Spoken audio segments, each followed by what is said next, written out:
To Veterans Field in Chatham, Massachusetts, as the Wareham Gatemen get set to take on the Chatham Anglers. Hi everybody, welcome to Veterans Field alongside my broadcast partner Cameron Stewart. I'm JD Rachi. Thanks so much for joining us today for another edition of Wareham Gatemen Baseball on the Gatemen Baseball Network. Fourth and final regular season meeting between these two teams, Cam.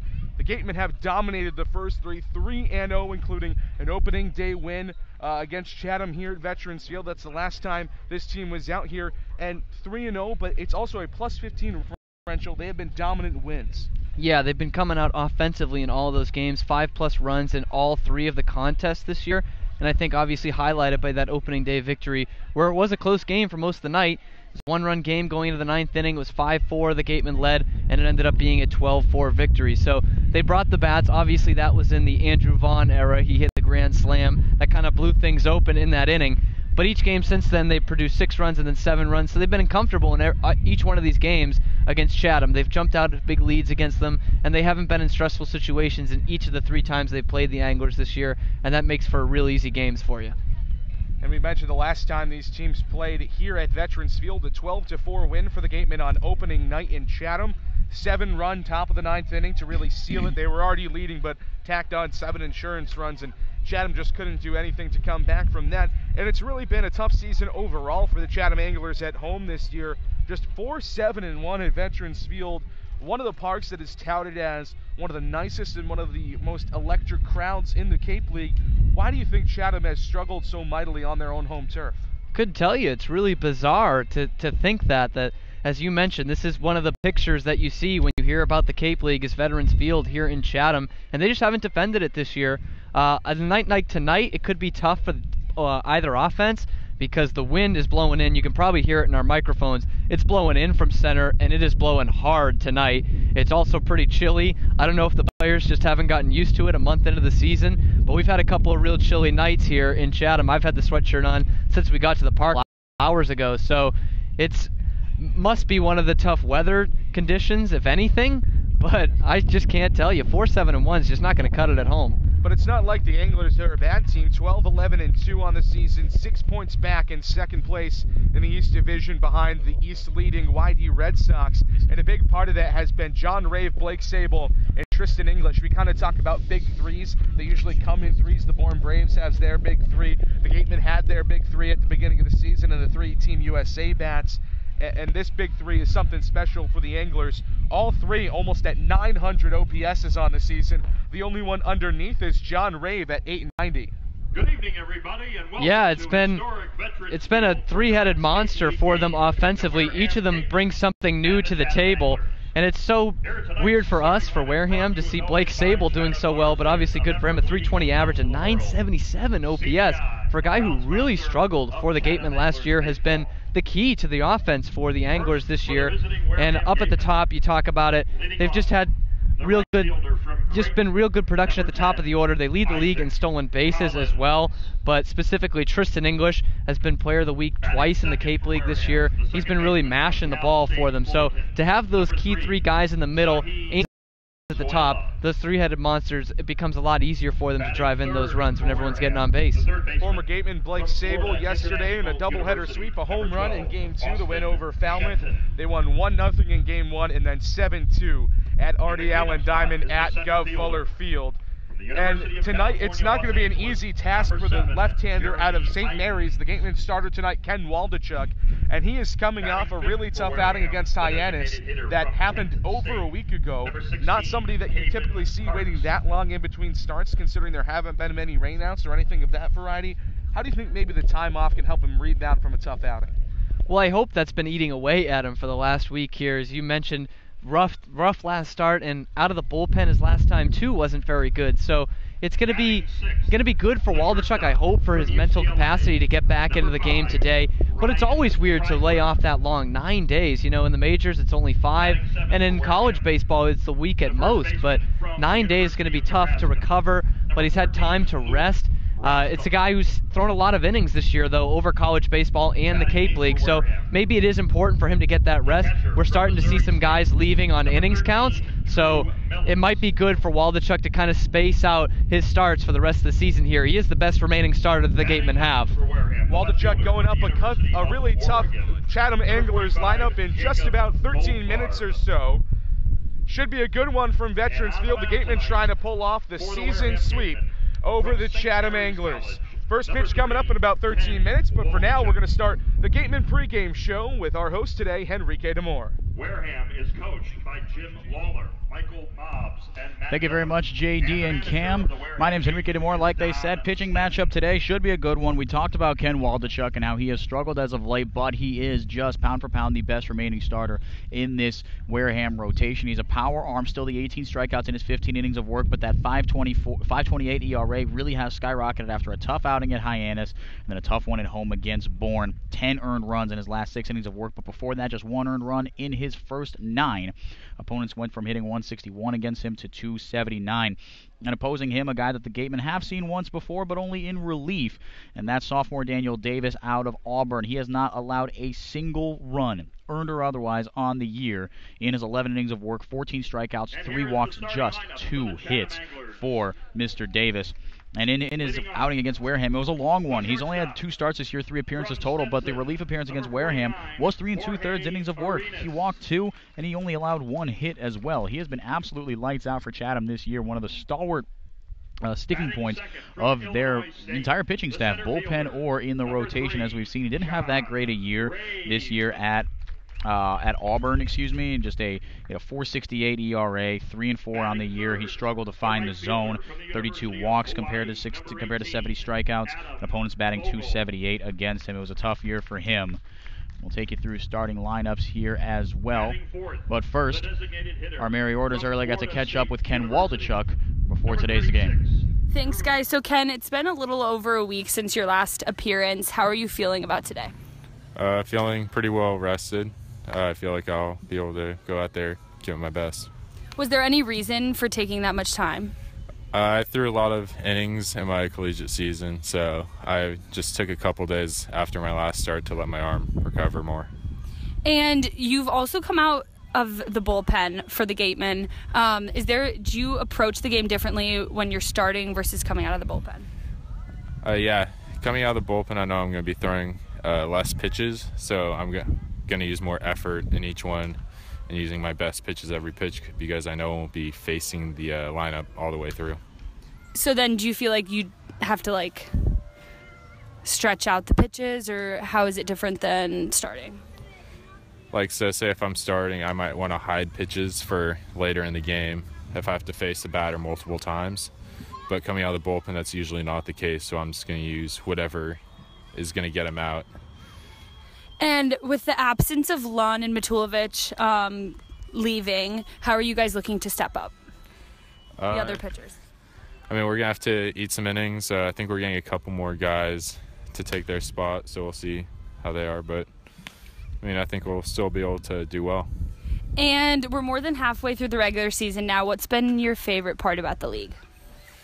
Definitely the developmental part.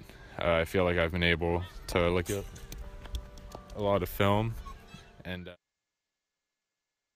Chatham, the pitching coach. Welcome back. Let's take you through starting lineups here quickly for the Gatemen. Batting first, Isaac Collins, playing right field today. Batting second, Sahid Valenzuela, playing second. Batting third, Arston Shenton, playing third base today. And batting cleanup, usually the first base or the leadoff man, still in center field though. But it's Jeremy Idens batting cleanup. Batting fifth, Paven Parks, that didn't designate a hitter spot. Batting sixth, Ryan Kreidler at shortstop. Batting seventh, Luke Roscom, but he's getting the start at first base today. Drew Millis bats eighth from Missouri State and catches today for Wareham. And Jacob Goldfarb, the redshirt junior from Oregon, playing left field and batting ninth. For the Chatham Anglers, Greg Jones batting first, playing shortstop. Batting second, John Rafe playing center field. Batting third, Adam Fogel playing right field. Batting cleanup, Tristan English, always fearsome from Georgia Tech, designated hitter today. Batting fifth, Michael Bush out of UNC playing first. Batting sixth, Nick Kale catching from Washington. Batting seventh, Rankin Woley, the junior college transfer phenom, playing his junior year ball at Auburn, playing second base today for the Anglers. Batting eighth, Blake Sable out of USC playing left field. And finally batting ninth, Jorge Arenas out of Stetson. He's playing third base today. As we mentioned on the hill for the Anglers, Davis Daniel from Auburn. Heck of a year for him. We're going to throw it to a break right now. On the other side of the break, an interview with head coach Don Sned. And then when we come back, first pitch from Veterans Field. Soft as a Grape has 10 retail locations on Cape Cod, so even when you're cheering on your Gatemen at any away games, stop into a Soft as a Grape store for the best Cape Cod products. Stores located in Falmouth, Mashpee, Woods Hole, Hyannis, Chatham, Provincetown, Edgartown, Oak Bluffs, and Vineyard Haven. From beach day to every day, Soft as a Grape has you covered. The law firm of Lang, Exafaris & Bullard, providing families and businesses in the greater New Bedford community with legal services for 40 years. We look forward to serving you. For an appointment, call 508-992-1270. We invite you to learn more about the law firm of Lang, Exafaris & Bullard by visiting our website, lxblaw.com.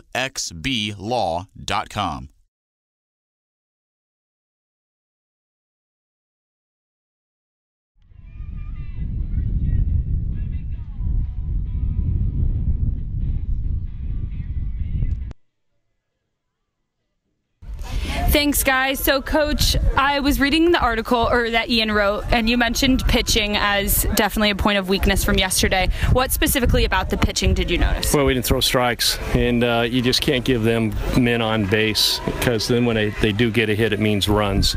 So they have to earn that. Let them get the base hit, let them do that. Even if they swing and hit the ball, there's generally 2/3 of a chance they're going to get out.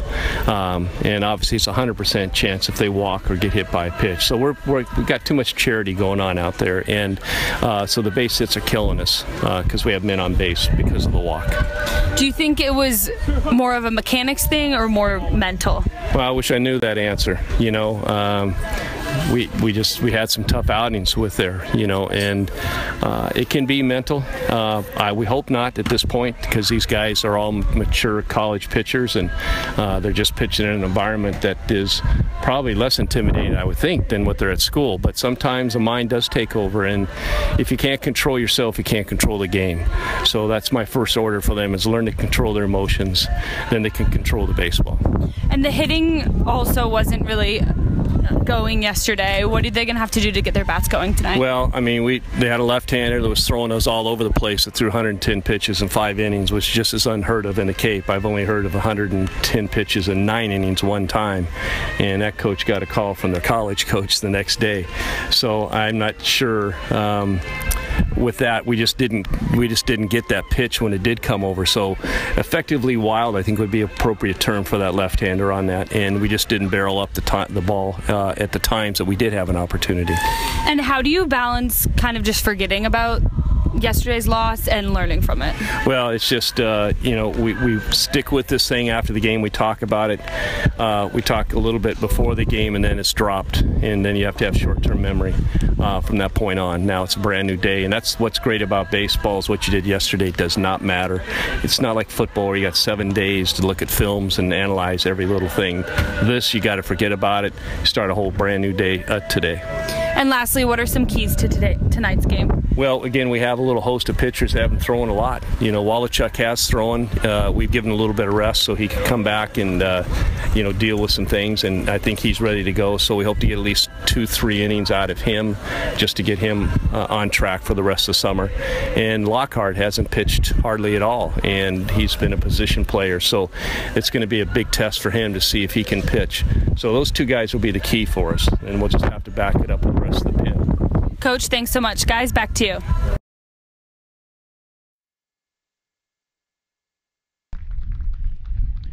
Welcome back on the other side of this break to the Gatemen Pregame Show. My name's Enrique DeMora. A big thank you to Mary Orders, Coach Don Snedden, and tonight's starter Ken Waldachuk, set to go against the Chatham Anglers in just a little bit here. Before we get going, the Gatemen Baseball Network would like to remind you that you can contact us at any time by emailing gatemen@pressbox.org. Please feel free to send us your questions or comments, and we'll make sure to address them as soon as possible. Make sure you're keeping up with all the Gatemen action 24/7 by following the Wareham Gatemen on Twitter, Instagram, Facebook, YouTube, and SoundCloud. That'll do it for me. My name's been Enrique DeMora. I'll be back in the middle of the third, middle of the sixth, and after the game. But between now and then, we're going to throw it back to our broadcasters today, J.D. Rachi and Cam Stewart. Boys, take us home. Thank you very much, Enrique. Just a couple of minutes until a first pitch here from Veterans Field, and everybody's getting ready for the national anthem. So how about we give that to you? The Star Spangled Banner coming up from here in Chatham, Massachusetts. Please rise for tonight's national anthem. Singing the national anthem tonight is the Gatemen are It's a familiar foe in the Chatham Anglers. Wareham is 2-0 versus Chatham this season, winning both games by a combined 11 runs. And with their ace Joey Matulovic on the bump, it looked like a bounce back was in the cards for the Gatemen. Be aggressive, work quickly and efficiently on the mound. Great batting, a scalding .387, but rips and misses at that one. First strikeout of the day for Matulovic on the breaking ball. The 7, so not too bad for him as well. The 0-2. Got him right down Broadway. Not a chance on that one. Greg Jones is retired. 2-2 from Matulovic. Checked his swing. Did he go? Yes, he did, says the third base umpire, Ronaldo Cochran. Third strikeout of the day for Matulovic to lead things off. 1-2 swing and a miss. Got him on strikes. The breaking ball working beautifully for Matulovic. Matulovic's 47th pitch of the inning is a strike. He swings right through it, does Colin Simpson. 5th K of the day. That one brought to you by Lang, Exafaris, and Bullard. Matulovic continues to look good here for the Gatemen. Gotten Arenas to chase on 2 different pitches up and out of the zone. Why not a third? Especially on 1-2, he'll be protecting, but looks at a strike on the outside corner. 6-1 of the day for Matulovic. Arenas is retired.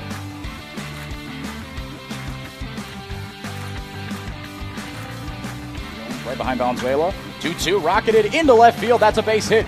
Waiting around third, Valenzuela. There's going to be a play at the plate. Throw is off target. Valenzuela scores, and the Gatemen strike first.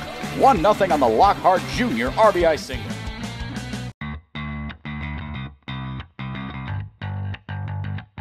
Chatham defense near the bottom of the league, though, with 14 errors. 1-1. Got him on the back. A run will score. Fire up the merry-go-round. The white jerseys circle the bases. 2-0 Gatemen on a mistake by Gavin. Ready for that double play. 1-0. Hard ground ball up the middle. That's going to get through for a base hit. Scoring easily is Roscom. Skylar Hunter being waved around.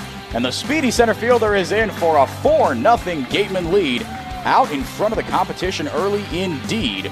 RBI single for Valenzuela, 2 for 2. The stats just keep looking better for the middle infielder from Cal State Fullerton.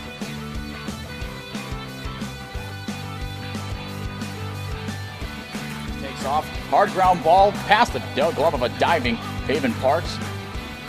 Packard has trouble with it, and so they're going to send him around first. It took him about a year and a half to pick up the ball out of the dirt, or out of the grass, I should say. That was the first Gatemen run of the day, not how they wanted to have that score.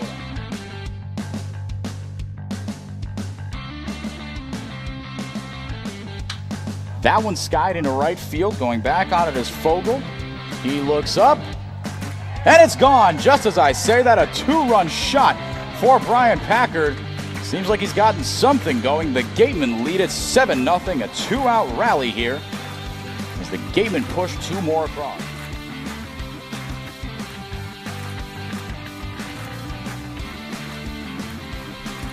Here comes the 1-2 to the right fielder. He lifts that one into shallow right field, into foul territory. Lockhart Jr. going over on it, way back. Nice nifty catch at the last second. Lockhart Jr. with a mini web gem, and we've got 1 away in the fifth. Wareham House of Pizza has been serving Wareham and Marion for over 40 years with steak and cheese, pizza, and subs. Located in Shaw's Plaza, head on over for pickup or let them deliver to you.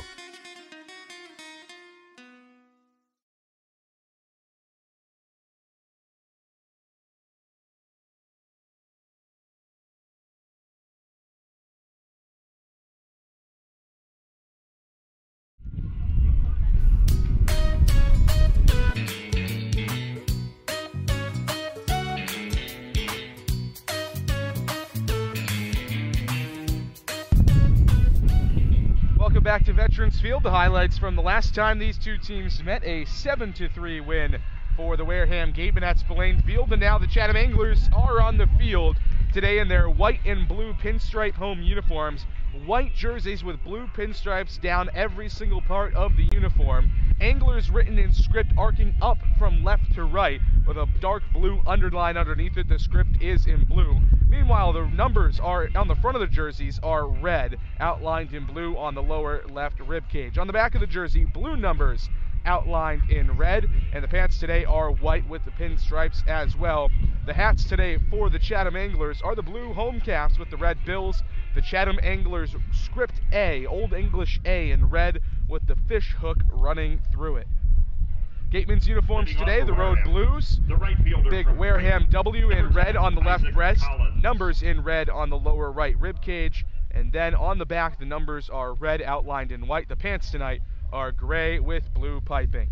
Davis Daniel, the right-hander out of Auburn, who has yet to allow an earned run this season, will get the start tonight for the Chatham Anglers. And the first pitch of the ball game to Isaac Collins, here it comes. Ball misses low, 1-0. First pitch coming in at 7:02, 2 minutes later than scheduled. Collins, the switch hitter out of Creighton, batting left. He'll be the right fielder today for Wareham. 1-0 pitch to him is skied foul down the left field side, 1-1.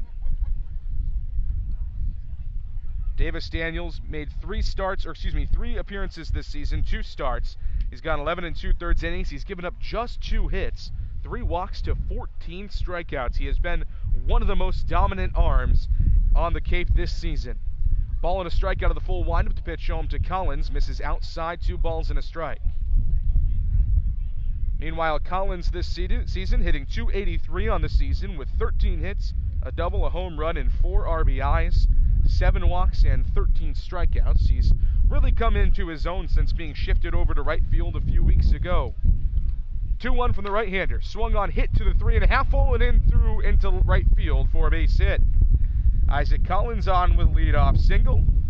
1 on, nobody out for Saheed Valenzuela. And you were mentioning Collins has been heating up since he moved to right field. .333 in his last 10 games, and he's going to keep that going. He just seems to find that hole, especially to the right side. He's found ways to get that base hit. And there were a slew of lineup changes for Chatham in between the time Henrique read them in pregame and by the time we are now playing today. We'll give you those in just a moment. Right now, the infield, Rankin Woolley at third, Jorge Arenas at short, Michael Bush at second, and at first base, is Jake Taylor out of Oklahoma State. First pitch to Saheed Valenzuela, in there for a called strike on the inside corner. It's 0-1. In the outfield, Blake Sable, John Rave, and Adam Fogel out and right. No balls and a strike. The pitch from the right-hander. Waved on a miss. Good changeup, 0-2. Valenzuela coming into the day, hitting .351, second best average on this Gatemen team. This is his 15th appearance of the season with Wareham. 20 hits, 5 doubles, and a homer for him. 0-2, the right-hander comes home, swung on, slap foul down the right field line, and we'll do it again at 0-2. And Valenzuela is a guy who's been so valuable to the team this year. We talked about it so much early in the season. Those top 2 guys in the order just weren't getting on base. They had some real low averages and even lower OBPs. And Saheed Valenzuela comes in, and he's been one of the best hitters in the league during that time. .350 in 15 games, that's pretty good, and he's really provided a spark for them at the top of the order. 0-2, pop foul back and left. Still 0-2 from Davis Daniel to Saheed Valenzuela. Auburn Tiger for Davis Daniel, the Cal State Fullerton Titan for Valenzuela, the Creighton Blue Jay Isaac Collins being held on at first by Jake Taylor out of Oklahoma State. Another 0-2 offering from Daniel, misses low on a breaking ball, 1-2. Valenzuela yesterday 0 for 1 in the effort against the Brewster Whitecaps, an 8-1 loss for Wareham. Snapped a 2-game winning streak for the Gatemen.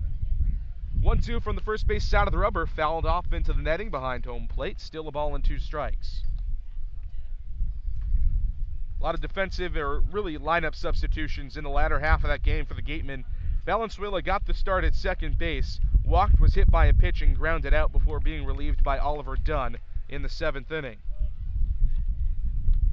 1-2 the count to him here. Slightly open stance for the Cal State Fullerton Titan.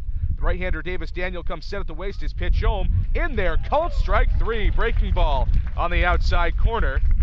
Zahid Valenzuela watches strike 3 go by him. First strikeout of the day for Davis Daniel, and there's one gone for Austin Shenton. And you got to keep your head on the swivel there if you're Zahid Valenzuela. Everything coming inside to him in that at-bat. He's able to foul a bunch off to keep the battle up, and everything was in on the hands, and then that time a breaking ball in the outside corner. Tough pitch to hit anyway, but especially when you're sitting on everything inside. So now Austin Shenton will try to get it back going for the Gatemen after the leadoff single from Collins and the strikeout from Valenzuela. Pickoff throw over toward Collins at first, but he's back in headlong. Shenton still the top bat in the league, a .390 average on the season, 10 points better than Matthew Barefoot from Hyannis, who ranks second in the CCBL. Daniel shakes his head yes to the sign twice, kicks and fires the pitch home. Ball misses low below the knees to Shenton. 1-0. Shenton yesterday an 0-for-3 effort, but did reach base. Walked in the 5th inning to keep his on-base streak alive. Short lead for Collins at first. He's got speed. The 1-0 pitch to Shenton fouled off his inner thigh. 1-1.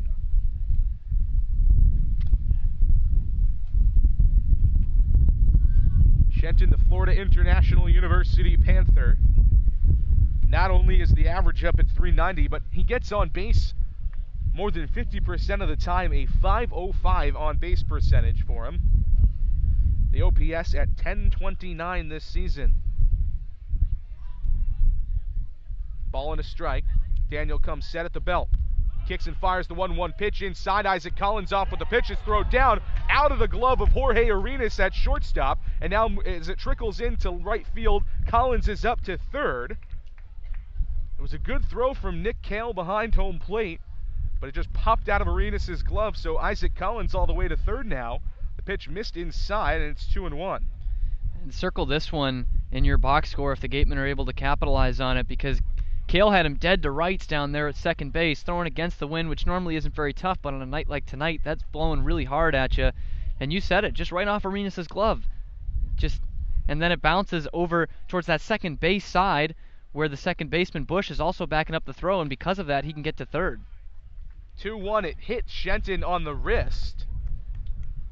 They'll score an E6 against Jorge Arenas. Scoring popping up on the scoreboard out in left field. So now runners at the corners with just one gone for the 4-hole hitter today, Jeremy Idens, the cleanup man for the Gatemen this afternoon. Yeah, it's pretty weird to see him in that position, isn't it? We haven't seen him in that all year. He's been the leadoff man ever since he stepped foot with the Gatemen. And to see him in the 4 spot, he's been swinging a good bat lately. He hasn't been in too many RBI situations, though, so we don't really know if that's kind of his forte. But he's a guy who can get on base at the top of the order, and Dunstedden just trying to shake things up in those power spots. First pitch to him, misses low in the dirt. Good stop by Nick Kale out of Washington behind home plate. Ball and no strikes to Idens, who coming into today is hitting .325 on the season for the Gatemen. 18 games, 25 hits, 5 doubles, a triple, and a home run. 1-0 the count. Daniel takes a deep breath. His pitch home. Misses outside, 2-0. And I think something Don Snedden was looking at, Jeremy Idens, when he does have runners in scoring position this year, a .350 average with 13 RBI. So he's a guy in that sample size can bring it in, but we still haven't seen him in this heart of the order just yet. Short leads at first and third for Shenton and Collins. The pitch to Idens in there for a strike on a changeup. 2-1 from Davis Daniel. As we mentioned, Daniel has yet to allow an earned run this season. He did allow Collins to single, but he moved to third on an error, so we'll have to see how things shake out in terms of if Collins scores, is it an earned run? 2-1 fouled off straight to the screen, 2-2. Will depend on what Jeremy Idens does here. So it'll be a stolen base for Isaac Collins from first to second, and then he moved up to third on the E6 off the glove of Jorge Arenas. So second stolen base of the season for the speedster from Creighton. 2 balls, 2 strikes. The pitch home from the right-hander Daniel. Misses down and away. Full count. Idens was the bat of the day yesterday for the Gatemen. 2 for 5 on the afternoon out at Stony Brook Field in Brewster. Full count to him here. First and third, throw over towards Shenton at first, but he's back in headlong. Austin Shenton at first, Isaac Collins at third. Just one gone in the top of the first inning here from Veterans Field in Chatham. 3-2 payoff pitch, Shenton off. Swung on and roped high and deep into left center field, and it will get down and roll to the wall. Collins scores from third. Shenton being waved around. Idens up to second. Shenton will chug in and score. It's a 2-run double for Jeremy Idens, and the Gatemen have a 2-0 lead in the top of the first inning. And Jeremy Idens got all of that ball.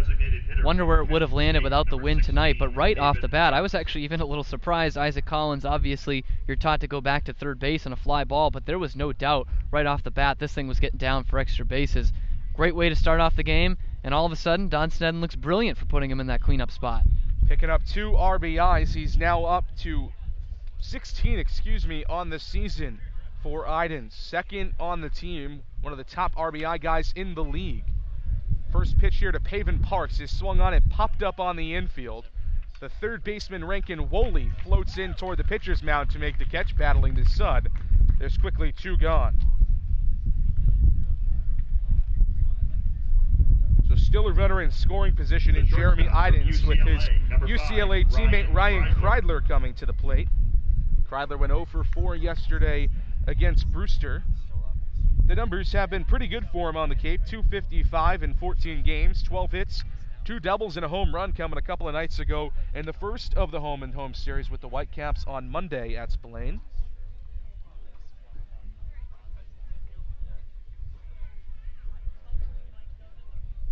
Daniel takes a deep breath, looks back at second, his belt high set in his pitch. In there for a strike on the outside corner, 0-1 to Kreidler.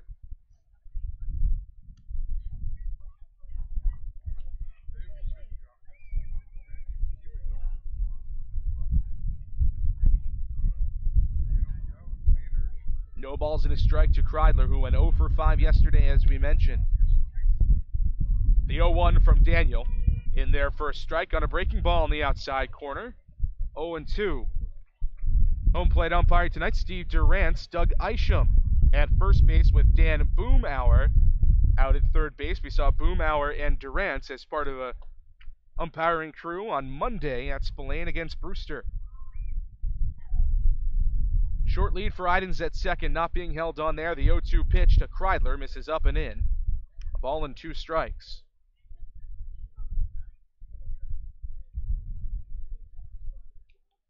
Kreidler, the shortstop today, wears red batting gloves with the long gray pants today for the Gatemen and a solid tan bat all the way through for the UCLA Bruin. Short, compact stance, slightly closed off. The 1-2 pitch from Daniel, looping breaking ball up at the neck area. 2 balls and 2 strikes.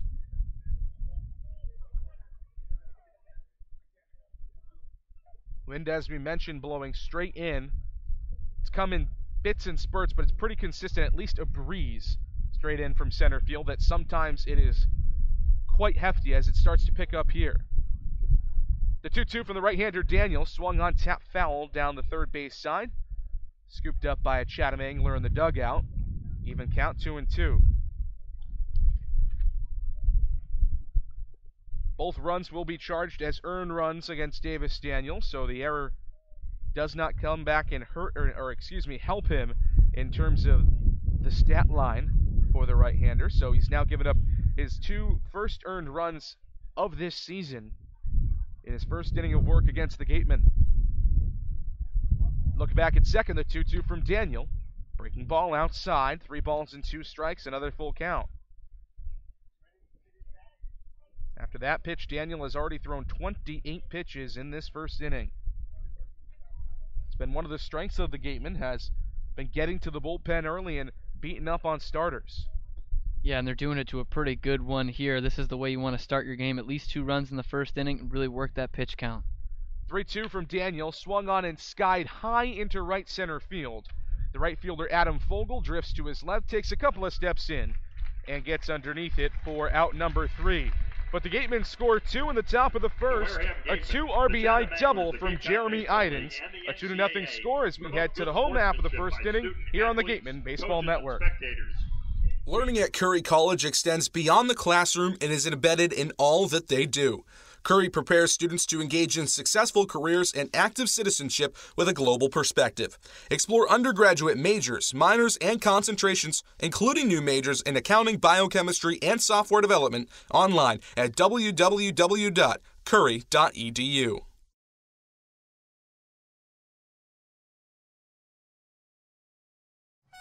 Folks, after the game, be sure to visit El Mariachi on Main Street for the best Mexican food in Wareham. The cantina provides a delicious late-night snack accompanied by fun cocktails.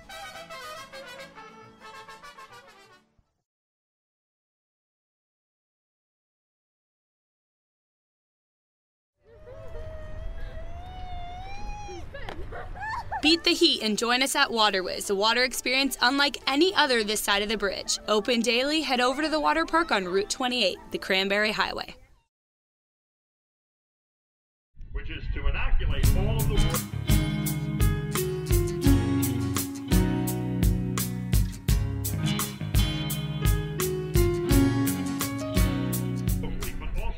Bottom of the first inning from Veterans Field, the left-hander out of St. Mary's College in California, Ken Waldachuk, takes the mound for the Gatemen. 6'4", 220 pounds, out of San Diego, California. Coming off his sophomore season with the Gales. This season on the Cape has been up and down. First two starts we saw him, he was lights out. The last couple of appearances have been a bit more of a struggle. A 5.28 ERA in 4 games with 3 starts. He's gone 15 1/3 innings, given up 17 hits, 11 runs, 9 earned, 5 walks, but the strikeout numbers are excellent. 18 strikeouts in 15 1/3 innings. Yeah, and we were talking about it in the pregame, those 9 days off. I think that's going to be beneficial for him because you look, the first 2 starts, 1 earned run over those 2, and since then he's had 2 appearances, one of them a start, one of them a relief appearance. He's allowed 8 earned in 6 1/3 innings, so I think that might he might be getting fatigued at this point in his year. We're in the middle of July. He's been pitching since the middle of February, starting with the St. Mary's season and pretty much going right into the Cape League season here, so I think it's starting to get to him a bit, and Don Steddon's he's a guy he wants to keep on his staff for most of the rest of this year if he can. So I hope this 9-game hiatus, if you will, is going to prove dividends for him. The last outing was not the best for him. July 2nd versus Bourne, a 3-inning outing, 4 runs, 2 earned, 5 hits, 2 walks, and 4 Ks in a relief appearance. Jorge Arenas, the shortstop out of Stetson, will lead it off. He was originally supposed to be the 9-hole hitter, but he will now be the leadoff man after the lineup changes. First pitch in there is fouled off, 0-1. Home plate umpire Steve Durant's out to talk with Ken Waldachuk. Looks like everything is squared away, though. Durant's with the hockey helmet look today. One of those new age catcher's masks that really not even many catchers wear. Black gloves and the black suit coat that you sometimes see umpires in. Waldachuk, the left-hander, out of the full windup. The 0-1 pitch up at the eyeballs. A ball and a strike to Jorge Arenas. Arenas at 178 this season in 19 games. 8 hits, none for extra bases with 2 RBIs. 1-1 to the Stetson Hatter outside, 2 balls and a strike.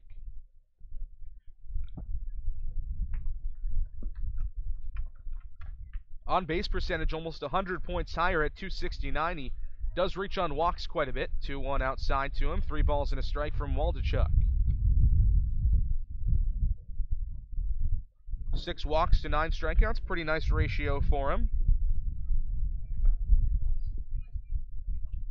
Waldachuk brings the glove in front of his face, rocks back, kicks high, and fires the 3-1 pitch. It misses outside. And a 5-pitch leadoff walk issued to Jorge Arenas. The Anglers in business. 1 on, nobody out for John Rave. Yeah, it's obviously really early here, but after you get those 2 runs in the first inning, that's kind of the last way you want to start things off if you're Ken Waldachuk. Missing the zone on those pitches there and allowing a guy who's hitting in the 100s to reach on base with a walk to start things off. So Arenas on at first base as he puts on the oven mitt on his left hand. And now John Rave, the left-hitting center fielder out of Illinois State, takes a first pitch strike on the outside corner, 0-1. Rave, one of the big 3 we mentioned in the pregame show, a 309 average this season, The on-base percentage at .405, the slugging at .485 in 25 games with the Anglers. 0-1, swung on tap toward the second baseman Valenzuela. Turns to second, he'll throw there, gets one. The relay to first will not be in time, so it'll go down as a 4-6 fielder's choice. As Sahid Valenzuela chose to get the lead runner, pretty good decision. And there's one gone and a runner on for Adam Fogel. Yeah, just no real chance for Valenzuela there because it was such a slow roller. And with the runner running in front of him, he can't exactly charge it. He's still got to wait on the ball and makes the right play, gets the lead runner out. And you're dealing with another guy at first, but now you got an out on the board. So Valenzuela at second, Austin Shenton at third, Ryan Kreidler at short with Luke Roscom at first base. First pitch to Adam Fogel out of Hawaii, misses outside, a ball and no strikes to the Rainbow Warrior. Fogel, 6'5", 205 pounds, pretty big guy, hitting .205 on this season in 16 games with Chatham. 1-0 is swung on, popped up right side, but it will get foul over the protective netting. It's down the first base side, a ball and a strike. For 36, Drew Mendoza. Now another lineup change that we didn't get to touch on. Drew Mendoza, the designated hitter, left-hander out of Florida State. Tristan English was supposed to originally bat in this spot, but was a late scratch. So Mendoza, the big lefty out of FSU, strides in. He's got a runner on at first with 2 outs. Waldachuk comes set, chest high, now throws over to first base, but back in standing up is John Rave. Mendoza hitting .176 on the season in 15 games for the Anglers. 6 hits, a double, and a home run. First pitch, Rave off. Throw down from Drew Millis as the pitch missed outside and high. Swipe tag from Ryan Kreidler, not in time. John Rave in there with a stolen base. So the running Anglers certainly living up to their name thus far. Already a stolen base in this first inning. And a 1-0 count to Drew Mendoza. Yeah, this one Millis was ready to throw on, but that pitch kind of whipping up towards the letters of the hitter there, so Millis has to reach out and a little bit uncomfortable throwing down to second base. Don't know if they would have gotten him anyway, but it wasn't a bad throw to get down there. Waldachuk looks back at second, is 1-0 home. Misses in the same spot the first did, up and in to the left-handed hitting Drew Mendoza. 2-0, and now Drew Millis will go out and have a chat with Ken Waldachuk on the mound. Mendoza yesterday in Game 2 of the doubleheader went 1 for 3 with a run and an RBI. Part of a 7-run and a 7-2 day, 7-2 win, I should say, for the Chatham Anglers over the Falmouth Commodores. 2 balls, no strikes. Waldachuk tucks the glove into his chin. Now comes set on the first base side of the rubber. 2 checks back at second base. The pitch in there for a called strike. Nice little breaking ball. 2-1.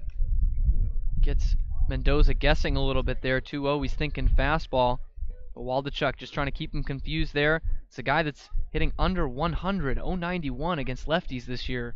So I guess you can afford to have a few tricks up your sleeve. 2-1 from the lefty Waldachuk. Slider misses outside, dove from the in the strike zone to then out of the strike zone. 3-1.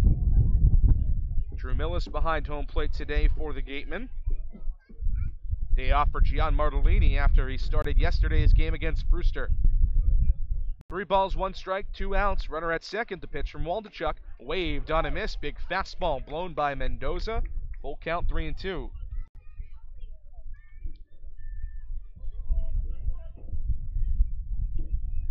Mendoza 6'4", 220 out of Mineola, Florida. Just finished up his sophomore season at Florida State. 3-2, runners off with the throw. And this one is swung on and tapped foul down the left field side and out of play.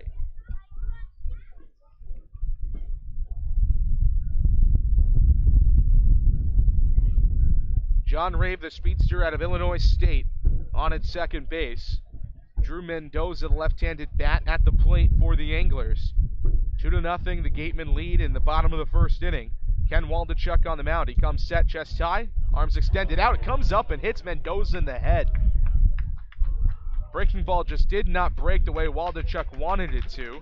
Mendoza turned away from the pitch, hit him in the ear hole. So now runners at first and second with 2 outs for Michael Bush.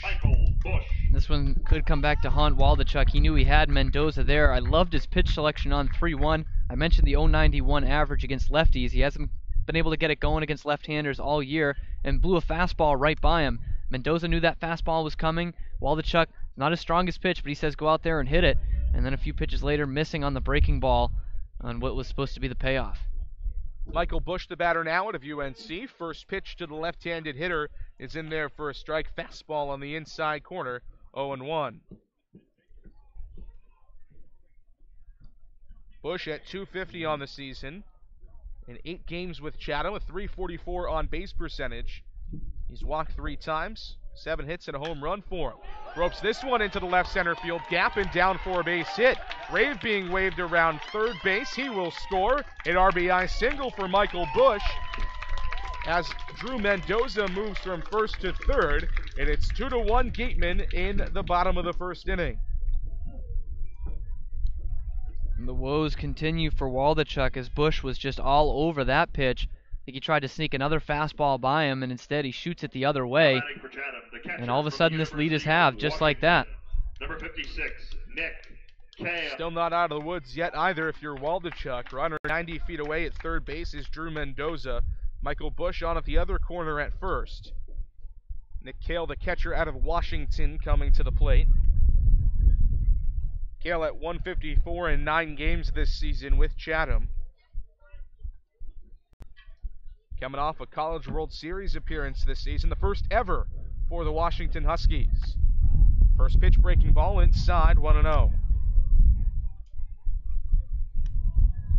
Kale hit .293 this season at Washington as a sophomore.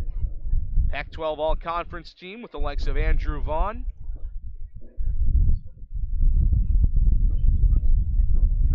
Waldachuk comes set, third base side, the 1-0 pitch. Just missed outside. Good frame attempt from Drew Millis. 2-0 to Kale. 5'10", 195 out of Simi Valley, California, and Chaminade High School.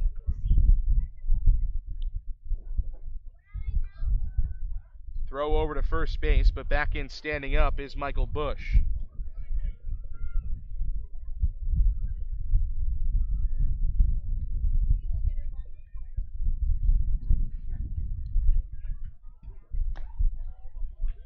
Fastball misses outside from the left-hander Waldachuk, and it's now a 3-0 count with runners at the corners and 2 gone against the lefty out of St. Mary's.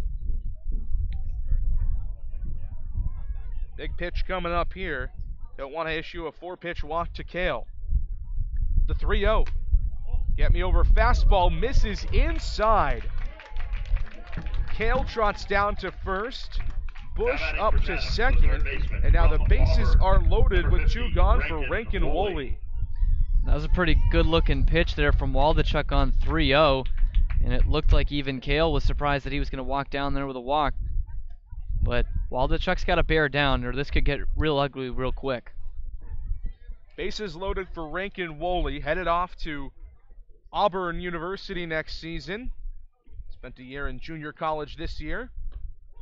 First pitch, breaking ball on the inside corner, called strike to the right-handed bat. Woolley out of Atlanta, Georgia, played at Chattahoochee Valley Community College this season after originally committing to LSU out of high school. 0-1 tipped into the glove of Drew Millis behind the plate. Quickly, 0-2. Waldachuk's gone to that fastball quite a bit this inning. The little success he's had has come with that pitch, elevating it into right-handers. That can be a tricky game, but he's done it well so far. Bases loaded, the 0-2 pitch with 2 outs. Misses inside and low, 1-2. Woolley, the #1 junior college prospect in the country this season. Had a great year at CVCC, Chattahoochee Valley Community College. Ball and 2 strikes. Waldachuk comes set, belt high. The 1-2 pitch swung on and hit toward the right side of the infield. Saeed Valenzuela gloves it and flips to second the short way. The side is retired. Chatham leaves the bases loaded, but they do score one in the inning. An RBI single for Michael Bush. It's 2-1 Gatemen as we head to the top of the second. Wareham trying to add to the lead when we come back on the Gatemen Baseball Network. Factory alumni have played on every Division I college program across the country, with thousands drafted and more than 500 having made it. For a nostalgic Cape Cod vacation experience, head to Bay Motor Inn, where guests are treated like family. Located in the heart of Buzzards Bay Village, this 1950-style cottage colony still provides you with up-to-date amenities. The Gatemen thank the Bay Motor Inn for their support.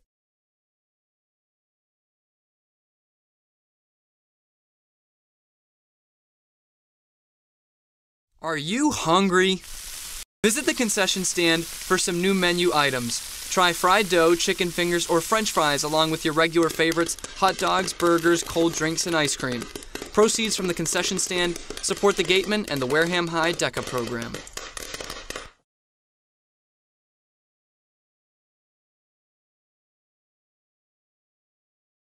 Village Signs of Mattapoisett. They do it all, from logo design, trucks and buildings, to boats. Village Signs has proudly served southern New England for over 35 years. Visit them at villagesigns.inc.com for all your signage needs.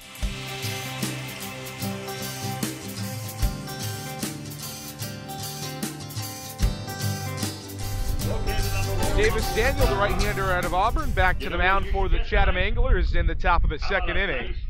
Gave up 2 runs in the first, but his offense responded with 1 in the home half. So it's a 2-1 Gatemen lead. It'll be the bottom of the order, 7, 8, 9 due up for Wareham in the inning. Luke Roscom, Drew Millis, and Jacob Goldfarb. Roscom, the first baseman out of Nebraska, will lead it off. The left-handed hitter. Haven't seen him in a couple of days. Got the start on Monday as the catcher against Brewster. Playing first base tonight for the Gatemen. I think he's got to be happy to be playing first base. That's one of his normal positions over there at Nebraska. It's been kind of a learning curve down at catcher, but got to imagine he's more comfortable down there at first base. Want to know the count to him as Davis Daniel rocks back out of the full windup. The 1-0 pitch up and away. 2 balls and no strikes. Roscom hitting just over 300 on the season for the Gatemen. 2-0 to the tall stance. Swung on and popped up back and left. Out of play behind us. 2-1 now. Should say hitting just under 300 is Roscom. 286 on the season. But the on-base percentage is at .419. 2-1 chop to the right side of the infield. Tough play for the second baseman, Michael Bush, but he makes it. 1 gone in the inning for Drew Millis. Yeah, Bush coming in on this ball the whole way and kind of going towards first base, and then that last hop is going over his opposite shoulder, so he's got to reach back and grab it and still make the throw over to first base. But no halt in his step that time, so pretty impressive to not even have a hiccup there. Not a natural second baseman, was originally supposed to play first base today. First pitch to Drew Millis, hit to the right side of the infield. Bush will get another one, hit up the middle. Running throw, makes it on to first base. A nice play from Michael Bush. Back-to-back 4-3 putouts for the Gatemen, and they're quickly 2 gone in the inning. Yeah, this play equally as impressive. He's just going the other way. He has to go up the middle and make that throw on the run, running away from first base. So, pretty good inning for him out there at second. 2 up, 2 down for the Gatemen, and now Jacob Goldfarb, the left-handed hitting left fielder out of Oregon, strides in. Goldfarb has played just a couple of games with the Gatemen this season after coming over from the Kentuit Cavaliers, hitting 143 in 3 games this season. First pitch from Davis Daniel to the Oregon Duck, misses up and in, 1-0. Goldfarb had 1 pinch hit appearance yesterday, I should say 2. 0 for 1 with a walk. 1-0, swung on and low down the left field line and past the diving glove of Rankin Woolley as it rolls into the corner. Moving up to second is Jacob Goldfarb as the ball is called dead down in left field. So Goldfarb, on with a 2-out double. The right fielder, number 10, Isaac Collins. And the Gatemen keep the inning alive. Goldfarb coming alive in the last couple of days. 2 RBI double on Monday against Brewster. Yeah, beautiful piece of hitting here, shooting it down the third baseline and down to left field for the double. And he's been pretty impressive for them at the plate so far. If he can keep up this kind of pace, that's a huge acquisition for the Gatemen, who have lost countless hitters this year. For a guy to step in and start hitting right away, that'd be pretty huge for them down at the bottom of their order. First pitch to Isaac Collins, hit under the glove of the first baseman, Jake Taylor, and into right field for a hit. Moving up to third and around third to score is Jacob Goldfarb. It's an RBI single for Isaac Collins and a 3-1 lead for the Gatemen in the second. And I mean, speaking of guys who come in and all they do is hit, that's been Isaac Collins since he's been reinserted into the lineup. Just keeps it moving for him. Now an RBI on the day, a couple of singles. He's wreaked havoc on the base paths. Talk about a guy you see as a mid-season acquisition. Isaac Collins has definitely been that this year for Wareham. Got good speed at first now as Sahid Valenzuela, the switch hitter, batting left, strides in. First pitch to the Cal State Fullerton Titan is in there for a strike, 0-1. Valenzuela 0 for 1 today, struck out swinging against the right-hander Davis Daniel back in the first inning. Open stance with the right leg pointed toward the Gatemen dugout down the first base side. The 0-1, breaking ball misses up above the belt near the letters. A ball and a strike. Wind continues to whip into Veterans Field today. It whipped out the last time we were here, very much in on this night.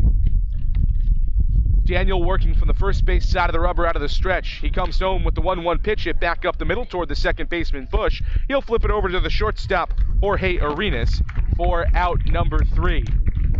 The Gatemen get one on a 2-out rally, a double by Jacob Goldfarb, and then an RBI single for Isaac Collins. A fantastic inning for the Gatemen as they really rallied with 2 strikes, and that's what you want to see from a Gatemen team that has struggled offensively lately.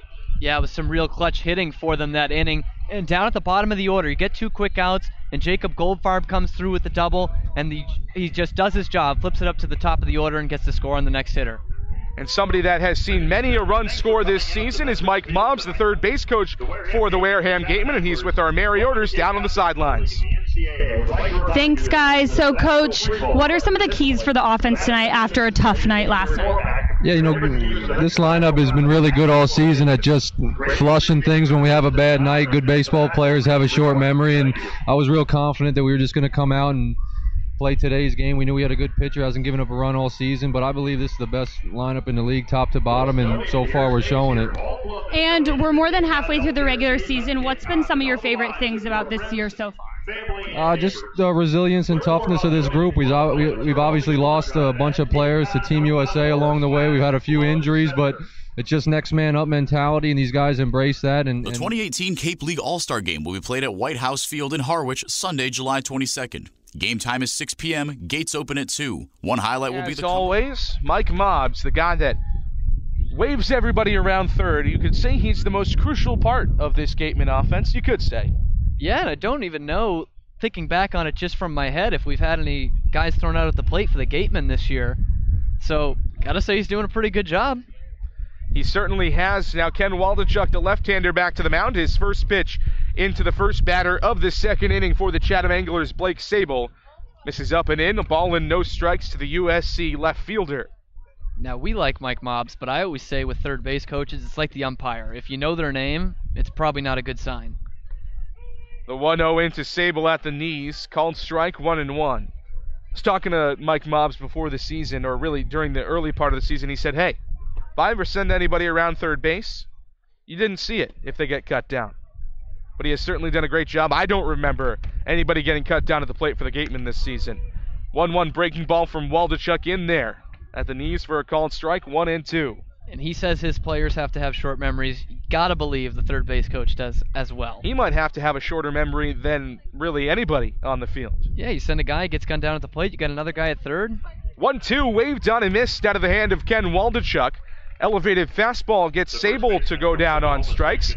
First strikeout of the day for Ken Waldachuk, and it's brought to you by Lang, XFRs, and Bullard, the official strikeout sponsor of the Wareham Gatemen. Sable, one of the toughest hitters on this Chatham Anglers team, went 3 for 5 across the doubleheader yesterday. 3 RBIs, 3 runs, and a homer. First pitch fastball into Jake Taylor on the outside corner, 0-1 to the right-handed hitting first baseman today out of Oklahoma State.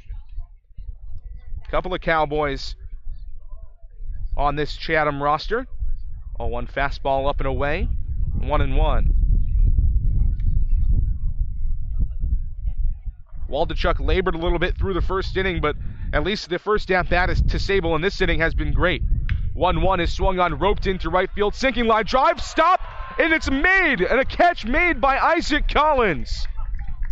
The wind was driving into the park. He had to move to his left, not a natural outfielder. He dives and makes the catch. The second time he has robbed somebody of extra bases within the week.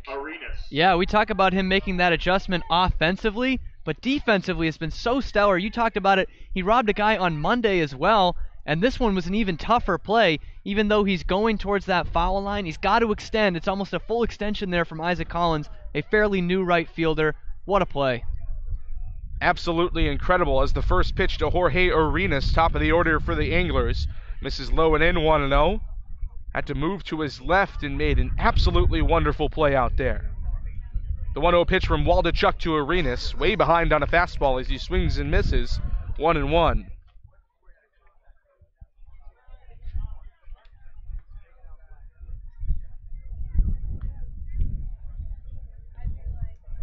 Arenas walked in the first inning, was later cut down on a fielder's choice.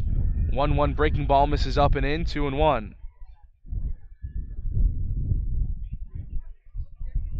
2 balls and a strike. Black bat over the right shoulder for Jorge Arenas in a crouch stance. Waldachuk working out of the full windup, the 2-1 pitch. Misses low and inside, 3-1. John Rave, the center fielder out of Illinois State, waits in the in the on-deck circle. It's a key at bat, I think, for Waldachuk. It's almost a second chance at giving him a shutdown inning, as the Gatemen have scored both times. They gave up one last inning. Let's go 1-2-3 here. 3-1 to the left side of the infield. Hit on the ground to Ryan Kreidler on a couple of hops. His throw on to first.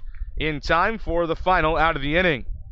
As Cam said, Chatham Anglers go 1-2-3 in the second shutdown inning for Ken Waldachuk on the mound for the Gatemen. It's a 3-1 lead for Wareham as we head to the top of the third inning here at here at Veterans Field on the Gatemen Baseball Network.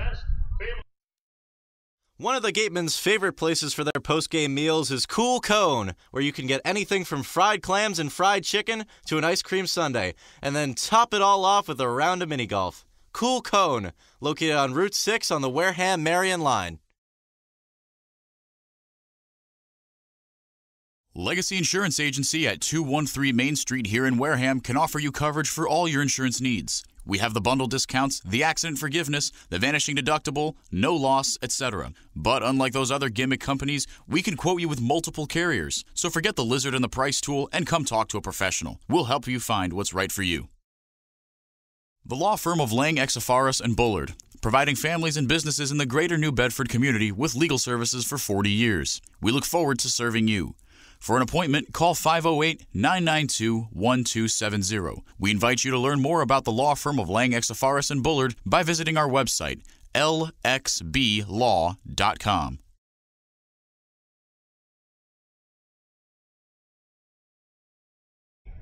Two runs in the first, 2 in the second for the Wareham Gatemen. They'll try to add at least one more here in the third against the right-hander Davis Daniel.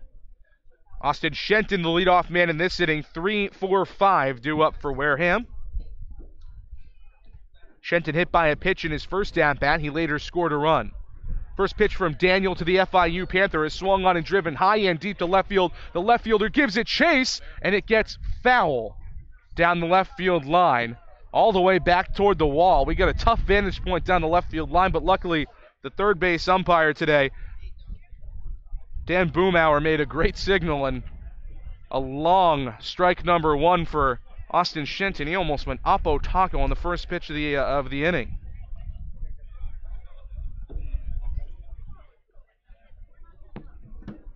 Little delay here now as not sure exactly what's going on down that left field side, but looks like there might have been fans in the way of the field of play, but we're all ready to go. 0-1 the count from Davis Daniel to Austin Shenton. The pitch home. Misses up and inside, a ball and a strike. So Shenton just misses, his third home run of the season. And the wind is coming in quite furiously at this point. 1-1 pitch, misses inside, 2-1. So the fact that Austin Shenton got enough power on that ball to hit it out to the furthest porch here at Veterans Field, 340 down the left field line, almost put it out with the wind coming in and the opposite field is impressive. 2 balls and a strike. This one hit down the first base side but foul off his foot. Hit it hard enough that it was hit right at the first baseman, Jake Taylor, but it will be 2 balls and 2 strikes to Austin Shenton.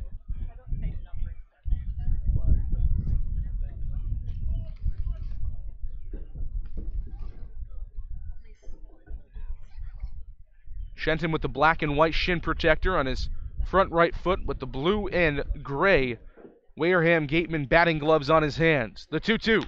Swung on, hit down the the first base side and foul.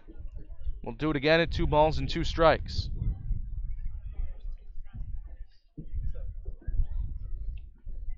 Shenton coming into this game, the league leader in batting average. First time he's been below 400 in a while, and 390 on the season. 2-2. Swung on, hit toward the left side of the infield. Couple of hops into the glove of the shortstop Arenas. His sidearm throw beats Shenton at first. 1 gone. So from nearly a home run to a ground ball out for Austin Shenton. 1 out in the top of the 3rd inning for Jeremy Idens.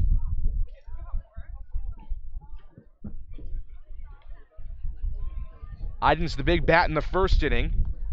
Doubled home 2 runs to give the Gatemen what was then a 2-0 lead, now a 3-1 advantage for Wareham. First pitch, fastball, inside corner, called strike, 0-1. Idens, the UCLA Bruin, black and white cleats underneath the gray trousers tonight for the Gatemen. 0-1 pitch is swung on and hit high and deep into left field. Sable and Rave converging at the track, and it hangs up in time for Sable to make the play. Out in left. 2 loud outs. 1 was a loud strike to Austin Shenton. This one a loud out to left field that might have gone if it weren't for the wind blowing in. But nonetheless, there are 2 gone in the 3rd inning for Paven Parks. Parks, the DH tonight out of Kent State University, didn't play yesterday against Brewster. He's 0-1 today, popped up to the 3rd baseman Rankin Woolley back in the 1st inning. First pitch to him this time around, fastball misses down and away, 1-0.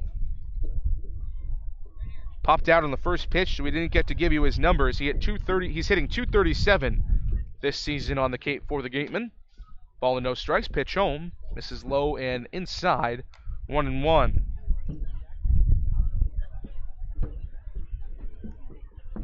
On base percentage is at .341, so over 100 points higher than his batting average. He's found his way on base in just about every way possible this season. 2-0 fastball in there at the knees for a strike, 2-1.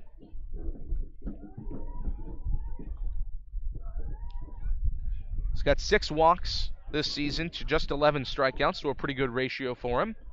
2-1. In there at the knees on the outside corner. 2-2 now.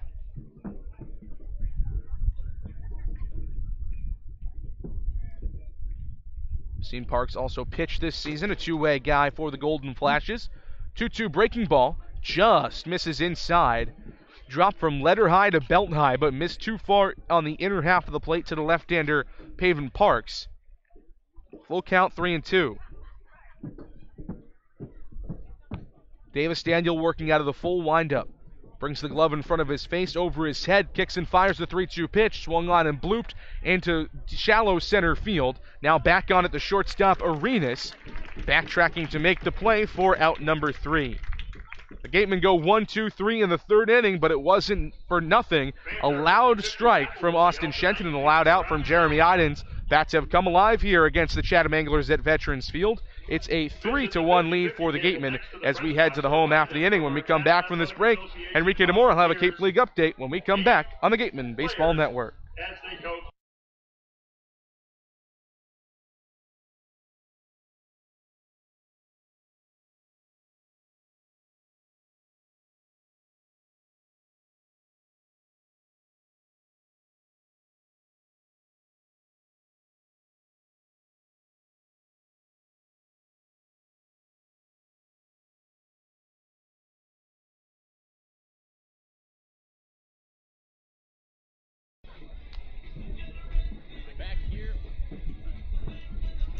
Back here at Veterans Field, my name's Enrique DeMore, bringing you the first Cape League update of the day. The Brewster Whitecaps, they've won 2 in a row. They pick up their 6th Cape League win over the East Division leading YD Red Sox. They beat them 6-1 at Stony Brook. 6 Whitecaps with 1 hit. Cam Eden with 3 RBIs. Katu at Hyannis at McKeon Park 2-2. Thomas Diller with a pair of RBIs. Nathan McDonald 5 scoreless for Hyannis before Mike Mockma gave up 2 earned runs in a third of an inning pitch. Falmouth over Doran 4-1 at Doran Park. Adam Langworthy 1 for 3 with 3 RBIs. And Harwich at Orleans at Eldridge Park 1-0 in favor of the Mariners. Now back to JD and Cam with the rest of the action from Veterans Field. Thank you very much, Enrique. Bristol Whitecaps. Whitecaps broadcaster Tim Leonard told me yesterday, don't let the Caps get hot. They've won 2 in a row. First pitch from Ken Waldachuk to John Rave, fouled off on a check swing. 0-1 as Waldachuk works into his 3rd inning of work. Gave up 1 run in the first inning, but went 1-2-3 in the second, so settled down much better and more nicely in the second inning. The 0-1 from the left-hander to the left-handed hitting John Rave. Breaking ball just clips the inside corner for a called strike. Quickly 0-2 to Rave, who is 0 for 1 today. Reached on a fielder's choice, stole a base, and scored a run in the first inning. No balls and 2 strikes. The pitch from the left-hander Waldachuk. Fastball just misses about 5 feet in front of home plate. 1-2. Rave, one of the big 3 that we mentioned, hitting over 300 this season for Chatham at 309. Waldachuk, feet touching together on the rubber, rocks back, kicks and fires the 1-2 pitch. Swung on and hit on a couple of hops to Sahid Valenzuela at second. Sidearm throw to first in plenty of time to cut down the speedy Rave. 4-3 on the putout for out number 1. University of Hawaii, number 18, Adam Fogel.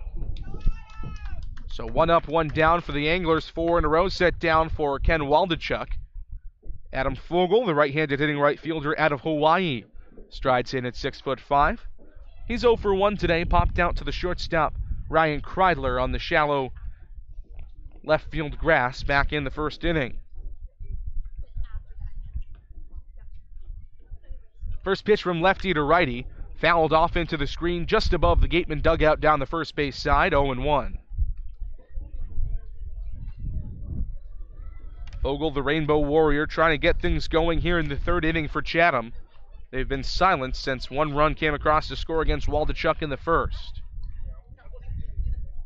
No balls and a strike. Waldachuk drops the glove to the waist. His pitch home out of the full windup is skied into shallow right field.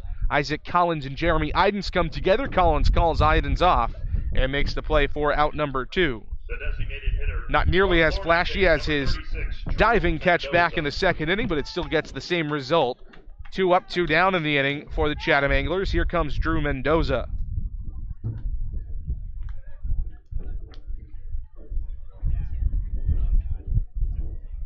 Mendoza hit by a pitch back in the first inning, was stranded at 3rd base.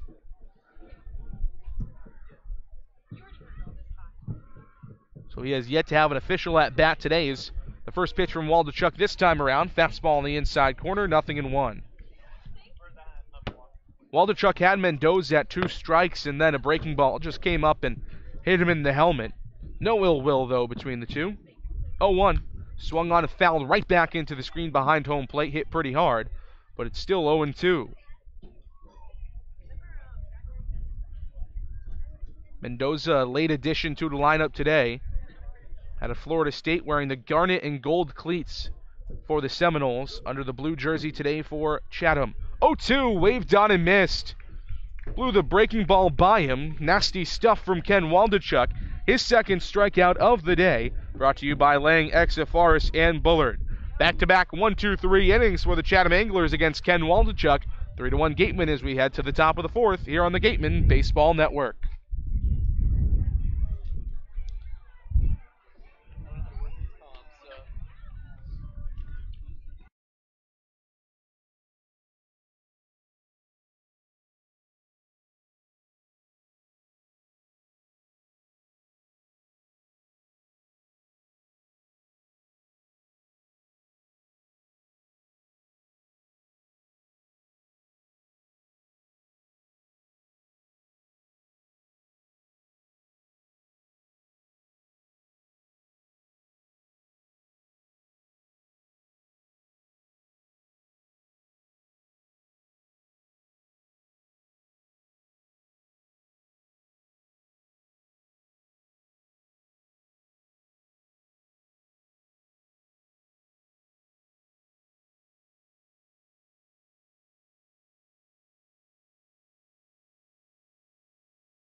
Top of the fourth inning from Veterans Field. 3-1 the Gatemen lead here in Chatham, Massachusetts, going for the 4-game season sweep of their East Division rivals. Ryan Kreidler will lead it off. 6, 7, 8 due up for the Gatemen in this inning against Davis Daniel, the right-hander out of Auburn. Kreidler 0 for 1 today against Daniel. Flied out to right field back in the first inning. UCLA Bruin, strides in with red bat and gloves. First pitch from the right-hander, squares to bunt, pulls it back, called strike anyway, 0-1. Seems to have made the switch in the colors of the batting gloves here. Seen those UCLA guys with their blue cleats all year, blue Under Armour cleats. He's starting to take the Gatemen to heart. No balls and a strike. The right-hander, Daniel, out of the full windup to pitch. Breaking ball up and in. 1-1.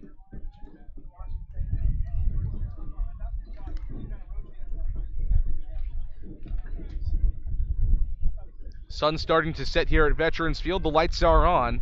Late start today at 7 o'clock. The 1-1 pitch is swung on and popped up down the right field line. The first baseman, Jake Taylor, gives it a look, but it'll get out of play into the trees down the first base side. 1-2 the count to Ryan Kreidler. Gatemen trying to add to a 3-1 lead here in the top of the fourth. Short, compact stance. Tan bat right on his shoulder. Lifts it up. The 1-2 pitch from Daniel. Swung on, hit softly on the ground toward the third baseman, Rankin Woolley. Charges, throws. It tips out of the glove of Jake Taylor at first, so Ryan Kreidler will reach safely. We'll see how this one is scored. He just fists it down the third baseline. It's a great play by Woolley to get it over there, and he has him. At the intersection of Route 190 of Lowe's, Target, and Red Robin is the sponsor of the Gatemen Intern Program. It was a bang-bang play anyway. We'll have to see how they scored. A lot of the times, we do see them err in the way of hit just because it doesn't hurt the fielder and it gives another hit to the batter, but we will see. First pitch to Luke Roscom as Kreidler was off with the pitch. Swung on and floated into right center field, and it gets down as the wind probably would have pushed it out into a more hittable position, but it floats in because of the wind coming in. So now first and second with nobody out for the Gatemen. Yeah, hit and run play on there, obviously, as Kreidler takes off right away.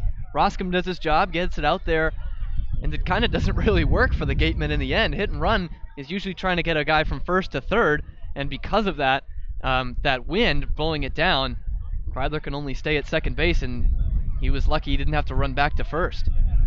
Still first and second here, so Roscom does reach on the bloop single into right center field. First pitch for the switch-hitting Drew Millis batting left, misses down and in for a ball. 1-0. And that Kreidler play did go down as a hit, as that Roscom one is the 6th one of the game for the Gatemen. Still just one hit for the Chatham Anglers. Ken Waldachuk has been fooling them on the mound today. 1 ball and no strikes to the switch hitter out of Missouri State, Millis. Daniel comes set, looks back at second where Kreidler bounces around. Still looking back now, he'll step off. Here in the 4th inning, as I mentioned, the Gatemen with those 6 hits, it's more than they had all day yesterday against the Brewster Whitecaps, so a nice bounce back night for them. The 1-0 pitch to the switch hitter batting left, Millis, is swung on and floated high and deep into center field. John Rave back on it. Tagging from second, here comes Kreidler. The throw will not be picked off, cut off, but it does roll to the third baseman, Woolley. Kreidler in there easily. So now runners at the corners with just 1 out for Jacob Goldfarb. And I like that play to get Kreidler to third base. Center fielder Rave is kind of going back the whole time. He never settles in front of it. And because of that, Kreidler's able to tag up and go to third. You got a hot hitter coming up in Goldfarb, but a lot more ways to score him from third base with 1 out as opposed to second base with 1 out. Jacob Goldfarb, who's already 1 for 1 today with a double and a run scored back in the 2nd inning. Couple of doubles in his last 3 games or so for the Gatemen. First pitch, Roscom fakes a steal, fouled off down the left field side, 0-1. Goldfarb out of Oregon had just 1 hit in 18 plate appearances for the Katuitt Cavaliers before being released and then signed by Wareham. Has a couple of hits now for the Gatemen, and this is 4th game of the season with Wareham. No balls and a strike. The right-hander Daniel comes set. Fakes a pickoff attempt toward third base and steps off the mound. Goldfarb with a red and black bat over his back shoulder. Gray batting gloves on his hands. The 0-1 pitch. Breaking ball swung on, slapped down the first base line. Steve Durant's, the first base umpire, jumps over and falls on his rear end, but still some athleticism. I should say that's Doug Isham down there at first base. Durant's behind home plate today, but the ball does roll foul, so 0-2 the count with runners at the corners for Jacob Goldfarb. Daniel tucks a brown glove into his chest. Now comes set, belt high. Kicks and pitches the 0-2. Outside and high, 1-2 now. Goldfarb representing the bottom of the order. Isaac Collins, who's 2 for 2 today with 2 singles, is in the on-deck circle for the Gatemen. The 1-2 from Daniel.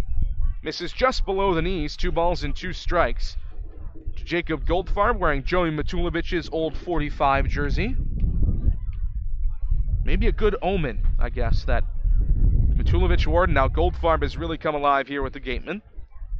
The 2-2 from the right-hander Daniel is swung on, sprayed foul down the right field side, a little bit out in front, of the breaking ball from Davis Daniel. It's still 2-2.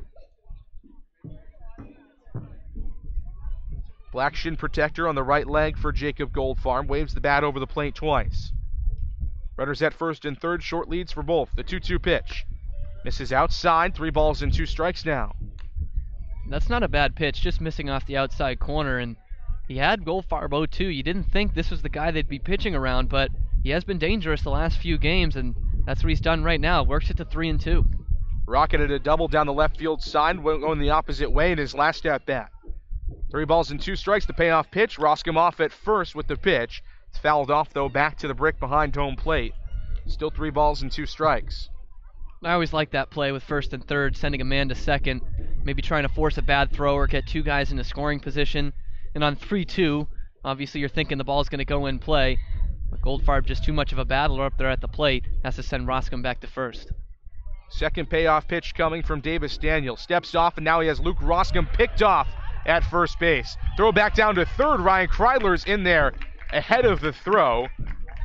But that is a great pickoff move from Davis Daniel. Fake toward third, then came back over toward Luke Roscom, and now there are 2 gone. So that eliminates the sacrifice fly possibility, but still a runner just 90 feet away for Goldfarb.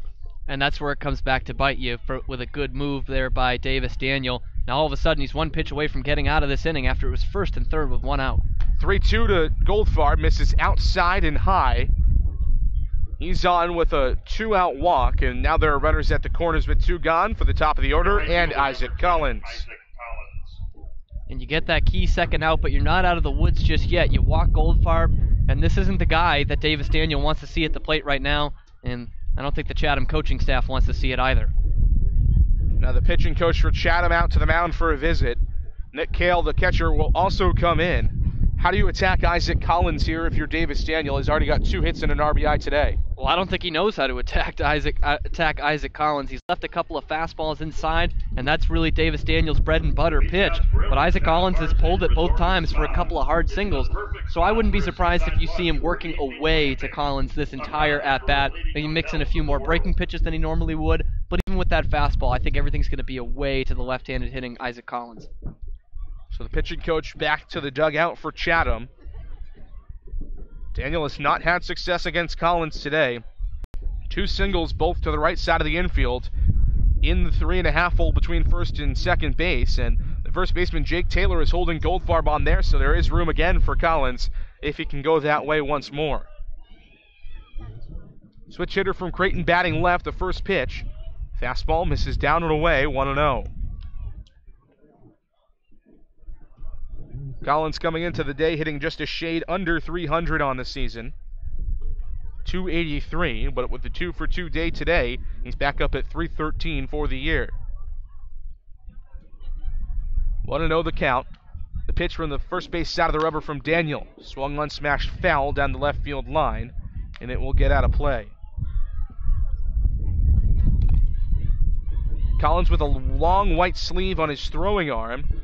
He's shown off the bat today and made a fantastic diving catch. out in right field. He has really shown himself to be a two-way guy this season for the Gatemen.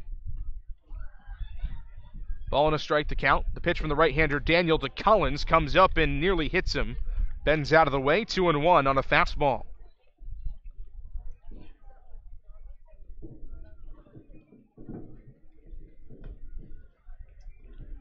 Short lead at first for Goldfarb, the same for Kreidler on at third.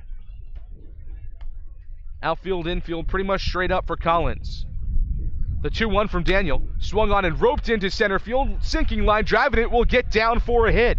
Kreidler scores from third. Isaac Collins with 3 hits on the day, his second RBI, and it's now 4-1 Gatemen here in the 4th inning. I mean, what more can you say about this kid? 3 for 3 today, 2 RBI, a diving catch out in right field. He's just done it all for the Gatemen tonight, and he stayed disciplined in that at-bat. He laid off those pitches on the outside, and even the pitch before he got the base hit, they came in on Collins to kind of open up that outer half of the plate, and I think Daniel misses his spot a little bit. It's a little bit towards the middle of the plate than he would like, and that's why Collins is able to shoot it out there for the hit. First and second for Sahid Valenzuela. First pitch to him is lined sharply right into the glove of the right fielder Adam Fogel. So the Gatemen strand 2, but 1 run comes across to score on another RBI single for Isaac Collins, his second of the day. It's 4-1 Gatemen as we head to the home half of the 4th here at Veterans Field on the Gatemen Baseball Network. Since 1950, Morse Insurance has consistently offered the best insurance at competitive rates to generations of clients in southern Massachusetts. If you're frustrated with paying for what essentially feels like just a piece of paper, it's time for you to check out the one-of-a-kind client experience that only Morse Insurance can deliver. Mezzaluna is a family-run Italian restaurant celebrating 80 years in business. Located on Main Street in Buzzards Bay, Mezzaluna specializes in Italian cuisine, a lunch menu that's the best deal in town, and serves Cape Cod's famous prime rib every Wednesday and Saturday. Come enjoy the feast at Mezzaluna, the Italian family restaurant. Village Signs of Mattapoisett. They do it all, from logo design, trucks and buildings, to boats. Village Signs has proudly served southern New England for over 35 years. Visit them at villagesigns.inc.com for all your signage needs.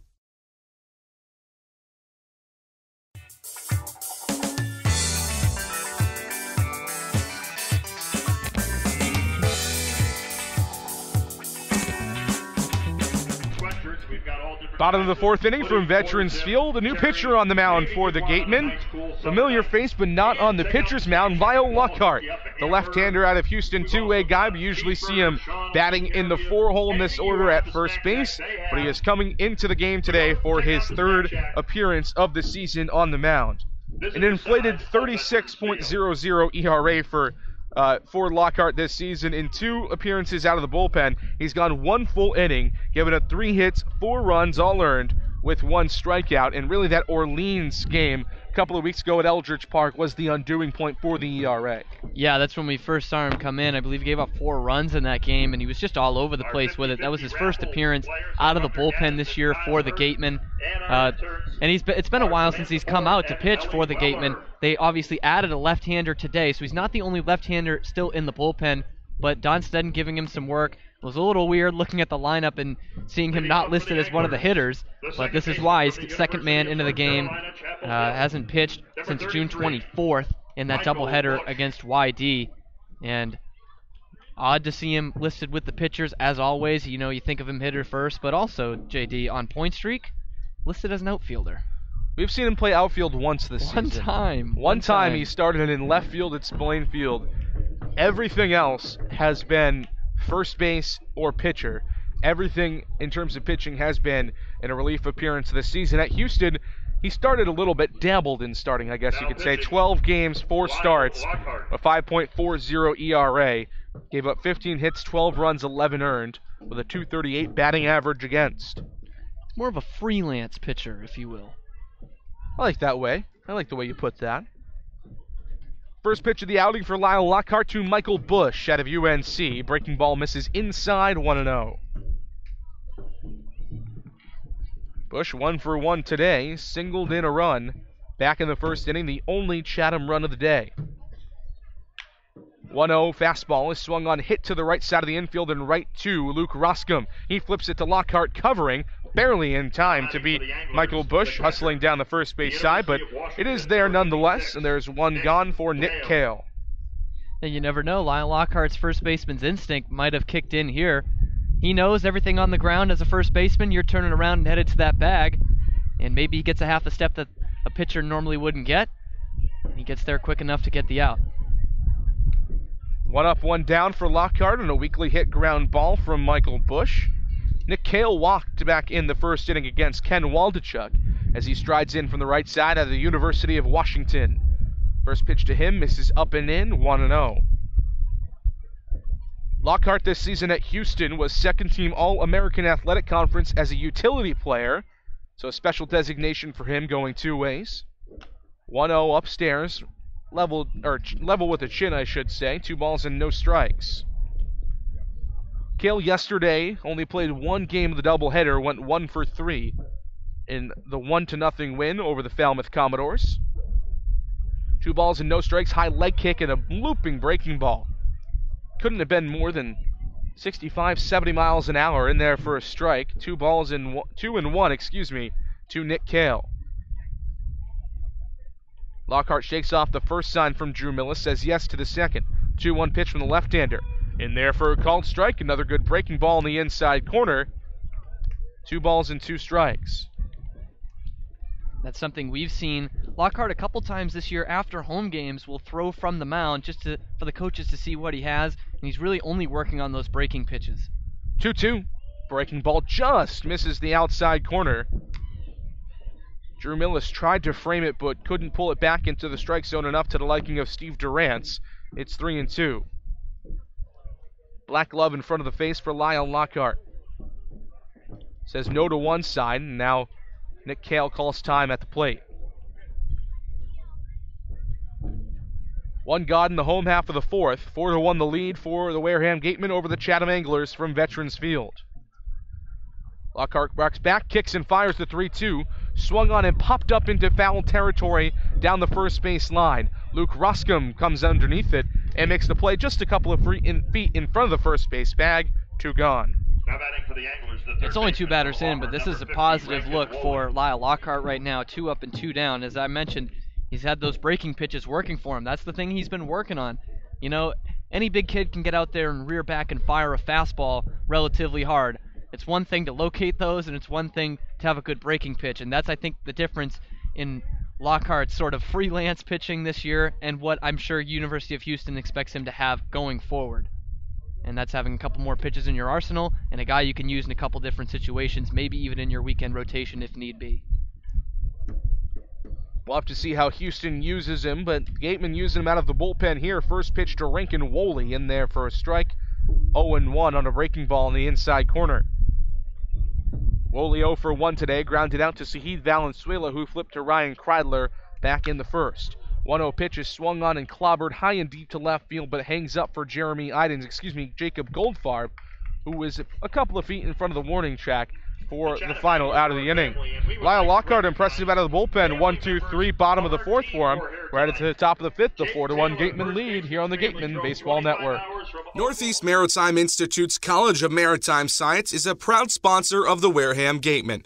If you're looking for a career at sea, look to NMI's program of education, adventure, and employment on northeastmaritime.com, America's premier 2-year maritime college.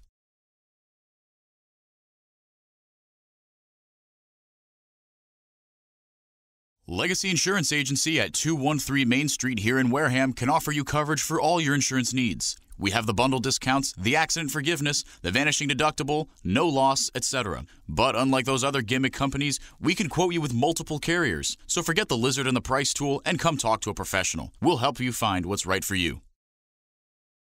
Located in Wareham Crossing, Coastal Orthodontics, longtime sponsor of the Wareham Gatemen, knows the importance of a healthy smile. Dr. Kevin Oliveira and his team at Coastal Orthodontics are a patient-focused practice, delivering professional, effective orthodontic treatment based on the individual clinical needs of each patient, resulting in beautiful smiles in a timely manner. With 10 years of experience using Invisalign, Coastal Orthodontics uses the most up-to-date dental equipment.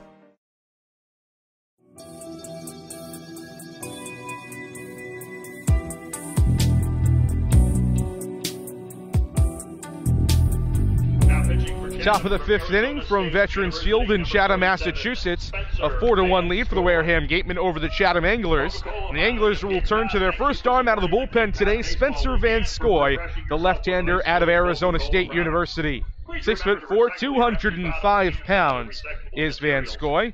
This season for Chatham, a 5.72 ERA and 5 appearances with 1 start. He's gone 11 innings, given up 8 hits, 8 runs, 7 earned, 8 walks, and 12 strikeouts for the lefty out of the Pac-12.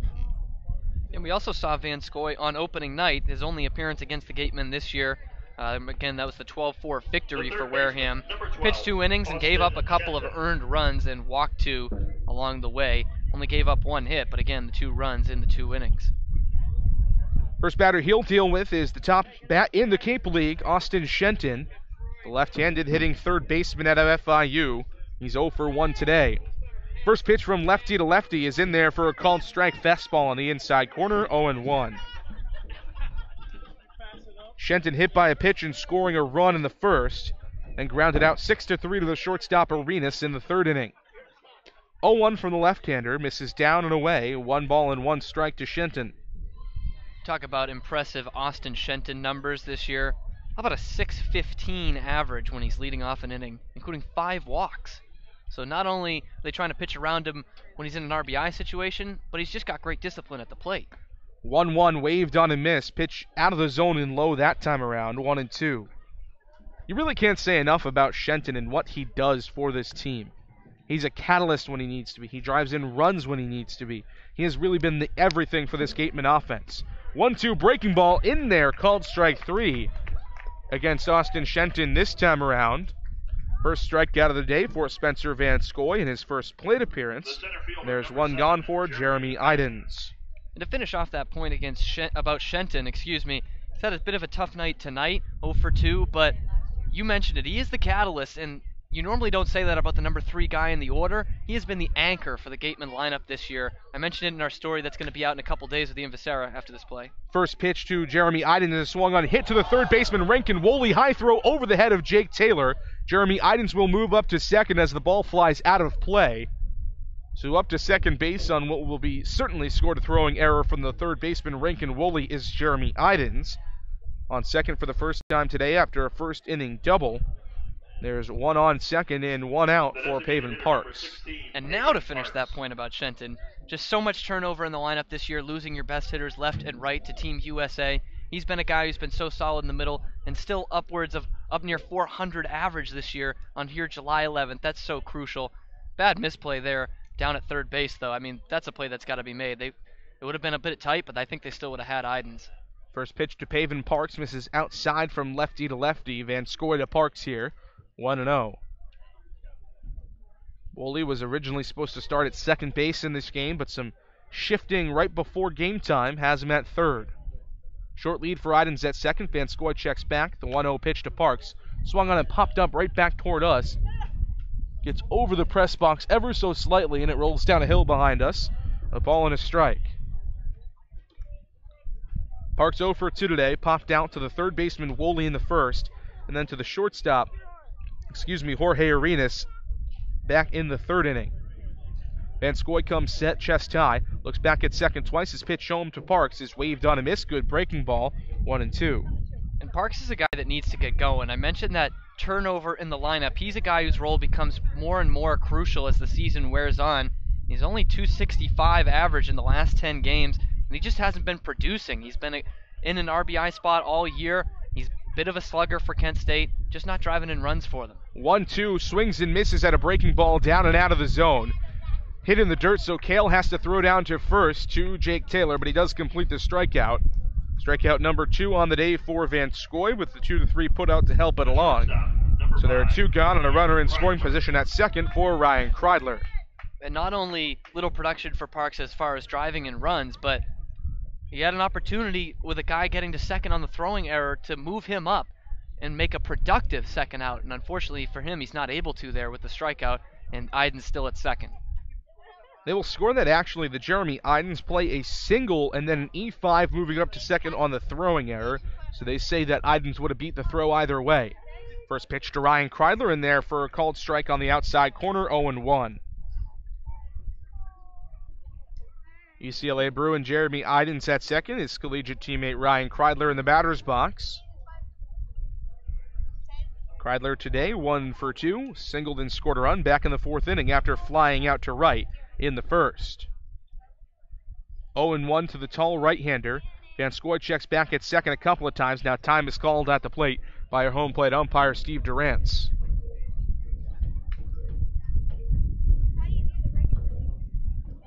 Wind continuing to whip, but not quite as furiously and fiercely as it had been in the first couple of innings. Van Scoy checks back at second.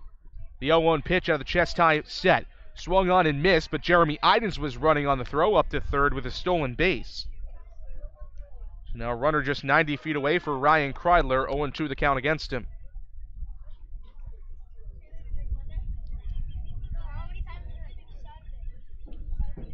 No balls and 2 strikes, 2 outs, runner on at third for Ryan Kreidler. Gatemen trying to add to a 4-1 lead here against Spencer Van Scoy. 0-2 from the big lefty out of Arizona State, misses up and away on a breaking ball, a ball and 2 strikes now. Little all Pac-12 matchup, the Arizona State Sun Devil on the mound with the UCLA Bruin in the batter's box. Kreidler taps the bat on the plate once and waves it over. Van Scoy ready to go on the mound from the middle of the rubber. The 1-2 pitch home. Swung on and hit toward the third base side, but it'll get foul just to the left of Jeremy Idens. It was racing home from third on contact, still 1-2.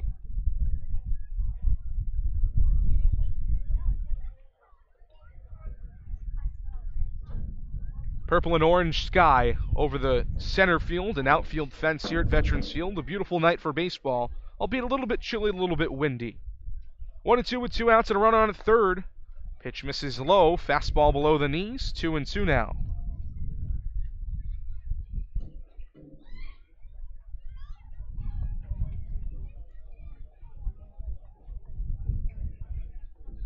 Two balls, 2 strikes. Van Scoy stares in to his catcher Kale. Comes set in the 2-2 home.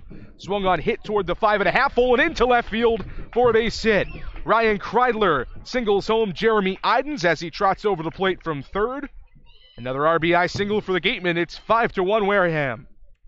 And it's been kind of the bottom of the order. 6 through 9 has produced for the Gatemen tonight. Now Ryan Kreidler doing the same. They haven't tried to do too much.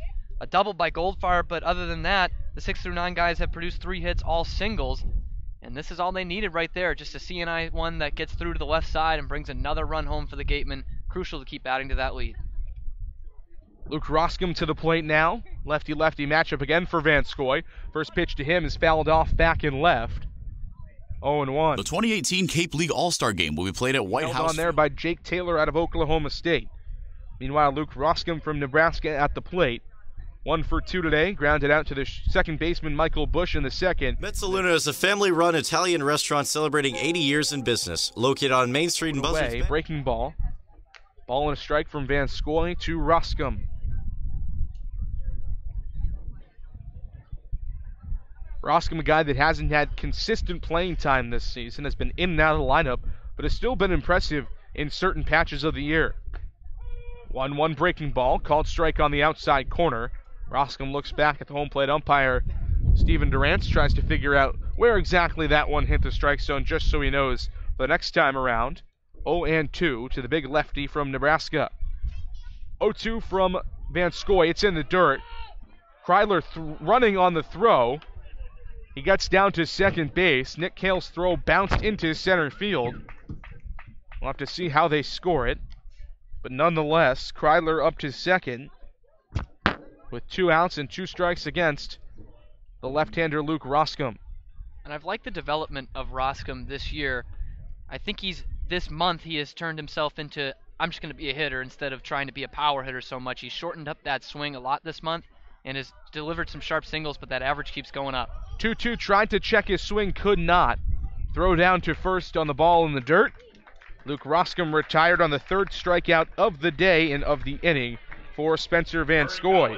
But another RBI single for the Gatemen, this one from Ryan Kreidler. A 5-1 lead for Wareham as we head to the home half of the 5th. When we come back, Cameron Stewart will have the rest of the play-by-play here on the Gatemen Baseball Network. Success of the Curry Colonels and their champion.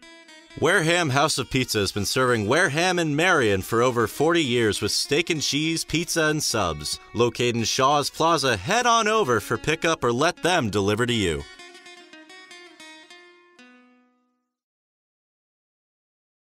At the intersection of Route 195 and 28, Wareham Crossing, home of Lowe's, Target, and Red Robin, is the sponsor of the Gatemen Intern Program. They help to provide a world-class internship experience in broadcasting, marketing, sports management, and baseball operations.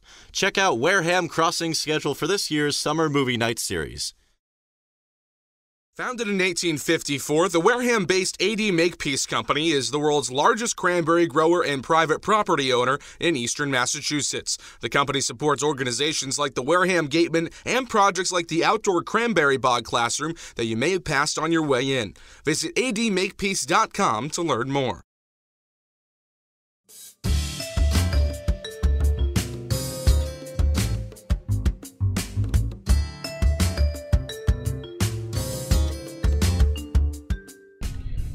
Back here from Veterans Field in Chatham, Lyle Lockhart out there for his second inning of work.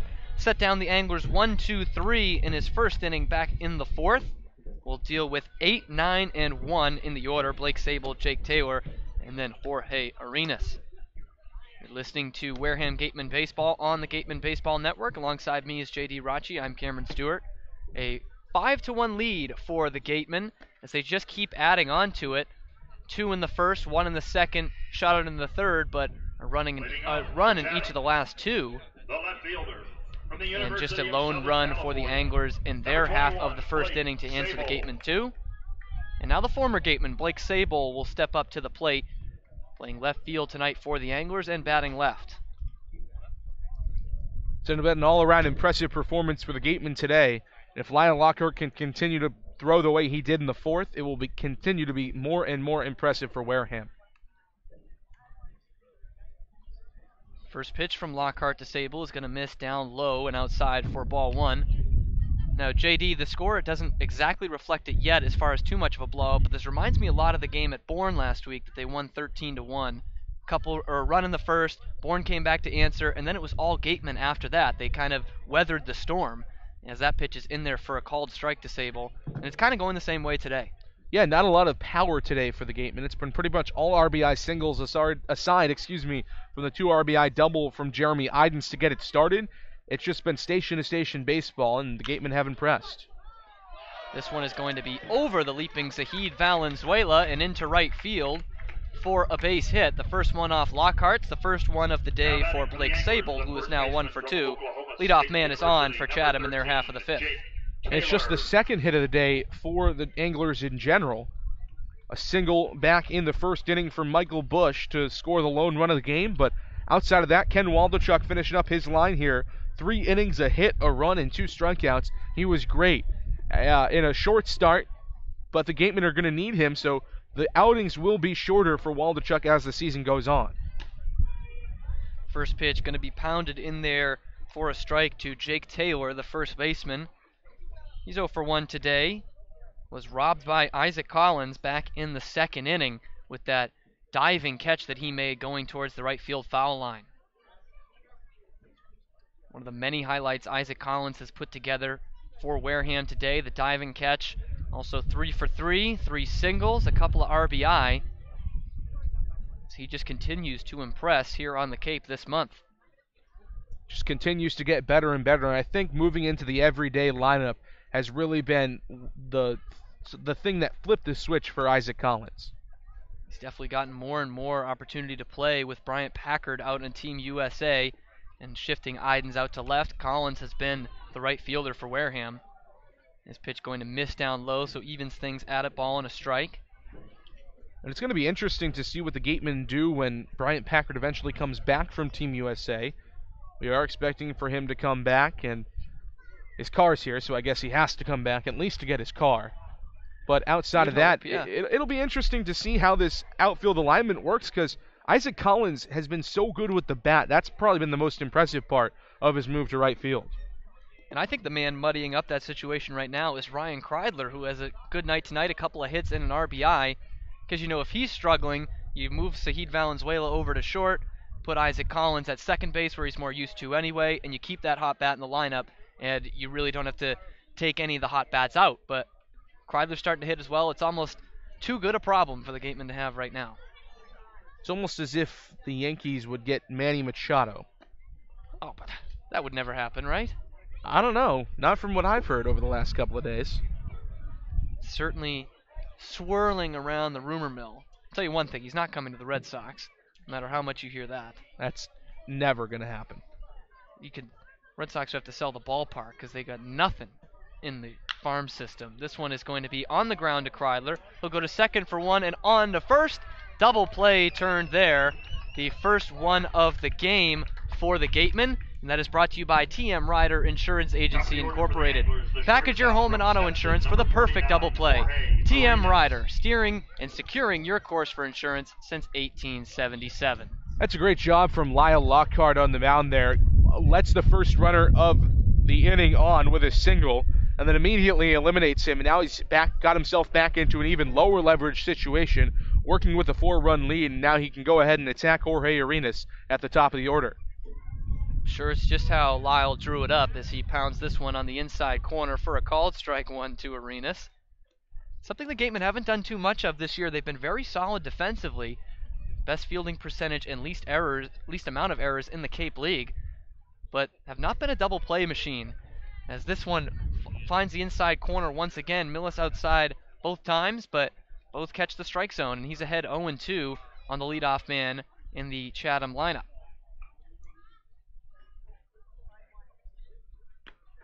0-2, going to run a bit too far inside this time from the left-hander. Puts things at a ball and 2 strikes.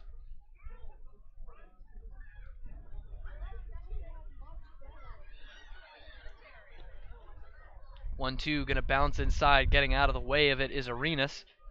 And from 0-2, Lockhart falls back down to an even count at 2 balls and 2 strikes. I liked his 2-0 pitch. We mentioned he's been really featuring the breaking ball, trying to run a fastball inside to Arenas. Didn't bite, now it's 2-2. I'd like to see him go fastball out of the zone away from Arenas here, try to fool him with 2 strikes, but we'll see what happens. Lockhart stays a bit too middle, although Millis was set up outside, and Arenas is going to poke it up the middle for a 2-out base hit, the second of the inning off of Lyle Lockhart. Went fastball, just caught too much of the plate. You had it right. I mean, Millis was set up. I think he just missed his spot there. It's all right, though. He's still protecting a 4-run lead. He can still be aggressive. He's given up 2 hits in this inning, but eliminated the first on a double play, and if you just get John Rabe to go down here, of course that's no easy task, then you get out of the inning unscathed. I don't know about you, but I like a guy like Lockhart coming into this situation. He's a guy you figure that the Gatemen are going to have to use most of the rest of the season, and with that high ERA coming in, it's a situation where you don't want to keep putting guys on base or anything like that. It's not a 10-run lead, but you're not protecting a 1-run lead either. Yeah, this is a good situation for him to come into. Low leverage stuff. It's somewhere where he can really develop the pitch and get himself a little bit more comfortable. And a pickoff play over at first base, and Lockhart's got him. They pick off Arenas over at first base to end the inning, so John Rabe is left with the bat in his hand, and we go to the 6th inning here from Veterans Field in Chatham. 5-1 the Gatemen lead here on the Gatemen Baseball Network. Shop from home year-round on Gatemen.org. You can customize your Gatemen gear from any device, anywhere. We offer a large selection of apparel and unique gifts 24/7, 365. Hard to find sizes, colors, and styles. Youth Clinic registration is also available. Visit us today and remember us for holiday gifts at Gatemen.org. Stop by the Ansel S. Gurney House, where you will find a unique shopping and dining experience. Whether shopping for a special occasion or just to treat yourself, you'll find what you're looking for in one of the 11 themed rooms. There's also a cafe serving fresh homemade lunches overlooking the extensive gardens. The Ansel S. Gurney House is located at 403 County Road in Marion.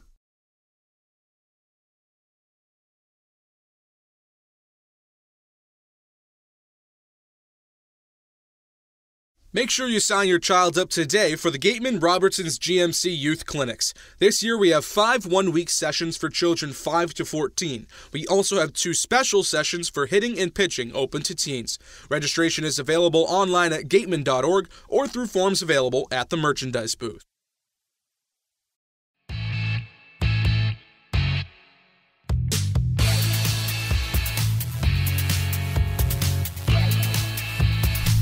As we head on to the 6th, 5-1 is our score. The Gatemen in the lead, no matter what the Veterans Field scoreboard says. Reading 5-3 right now. That's definitely not correct. Well, Lockhart's been great out of the bullpen. I'm trying to give him more earned runs. I think this might be, it has to be a 2-hit instead of 2-run situation that they tried to add there. They figured it out. They've got it now. 5-1 the score. Spencer Van Scoy out for his second inning of work and working to Drew Millis. First pitch missed outside, so 1-0 is the count. And this one going to miss up letter high to the Gatemen catcher, so now he's ahead of the count, 2-0. And if you're the Gatemen offense here, you just got to keep on adding on. Build this lead up as much as you can because it is a bullpen day with Ken Waldachuk only going 3 innings for Wareham. And that's something Don Sneddon knew coming in. You heard in his pregame interview with Mary Orders, he said that. He only expected Waldachuk to go 2 or 3. And he knew Lockhart was going to be his first man out of the bullpen. So always got to make it easier on those guys, almost like your best defense is a good offense kind of thing. 3-0 has gotten over to Millis in there for strike 1. Millis is 0 for 2 today. Grounded out to the second baseman back in the second inning and then flew out to center field in the 4th. But moved up a runner that time, a guy who would come around to score. This one going to miss down low and in. And Millis is on base for the first time today. He'll go down with a 5-pitch walk to start things off in the top of the 6th. The left fielder, number 45, Jacob Goldfarb. The Oregon Duck, Jacob Goldfarb, will come up to the plate now. Another good day for him at the plate. He's 1 for 1 with a solid double. Back in the second inning, would come around to score, and then walked in the 4th inning. So he's gotten on base twice today for Wareham.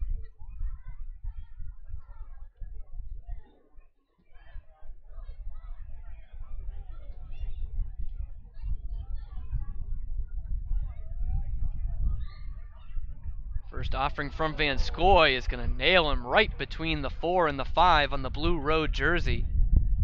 And a wince in pain, he will go down to first base the hard way. Location hasn't been there for Van Scoy. He's upset with himself on the mound, and a good job from the catcher today, Nick Kale, to go out and talk to him. And it looks like it's actually a new catcher behind home plate. That is not Nick Kale anymore. It's got to be our man Colin Simpson with the Oklahoma State. Well, actually, Kale has moved over. Kale has moved over to first. It might be Jake Taylor because Jake Taylor is also from Oklahoma State yeah. and also a catcher. So Jake Taylor's behind home plate. Nick Kale. They just flip-flopped in this inning. Geez, they didn't have enough lineup changes for us before the game, huh? Apparently not. So a couple of guys get on base without the benefit of a hit. And yes, I can confirm that is 13 back there, not number 10. So my apologies, JD had it. So a walk and a hit by pitch puts Millis at second, Goldfarb at first, and back to the top of the order. And the hottest guy in the order right now for the Wareham Gatemen, Isaac Collins, will bat from the right side for the first time today.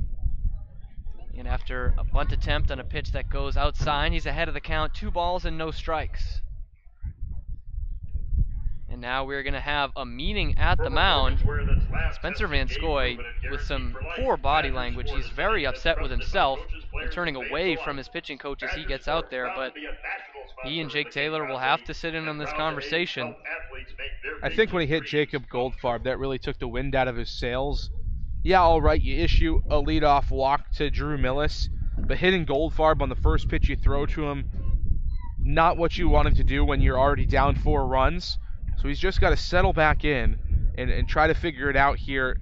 He's got to lock in at least on Collins. Take it batter by batter at this point. Don't think about what's on base behind you. He's ready to throw now. The 2-0 to Isaac Collins. They're going to miss outside, and he's missing that plate more and more. It's 3-0. And especially with hitting Goldfarb He's one of the hot hitters for the Gatemen right now, but if you're the pitcher out there, you're still thinking, this is my number 9 man in the order. I don't want this to get to Isaac Collins in a situation that it's in right now with guys at first and second, and I'm sure he was maybe not licking his chops, but looking forward to facing Goldfarb, and hits him on the first pitch. And this one going to miss outside once again, so Collins trots down with a 4-pitch walk, and things are getting hairy here for the Chatham Anglers in the 6th inning. The bases are now loaded, nobody out. Chatham going to bring the infield in. 4th time on base for Collins tonight. All 3 ducks on the pond got there without the benefit of a hit as it stands right now. This is a good situation for Saheed Valenzuela, 0 for 3 today. A lot of ways you can pick up an RBI in this occasion at the plate. So Valenzuela will bat from the right side and take the first pitch low and away. He's ahead of the count 1-0.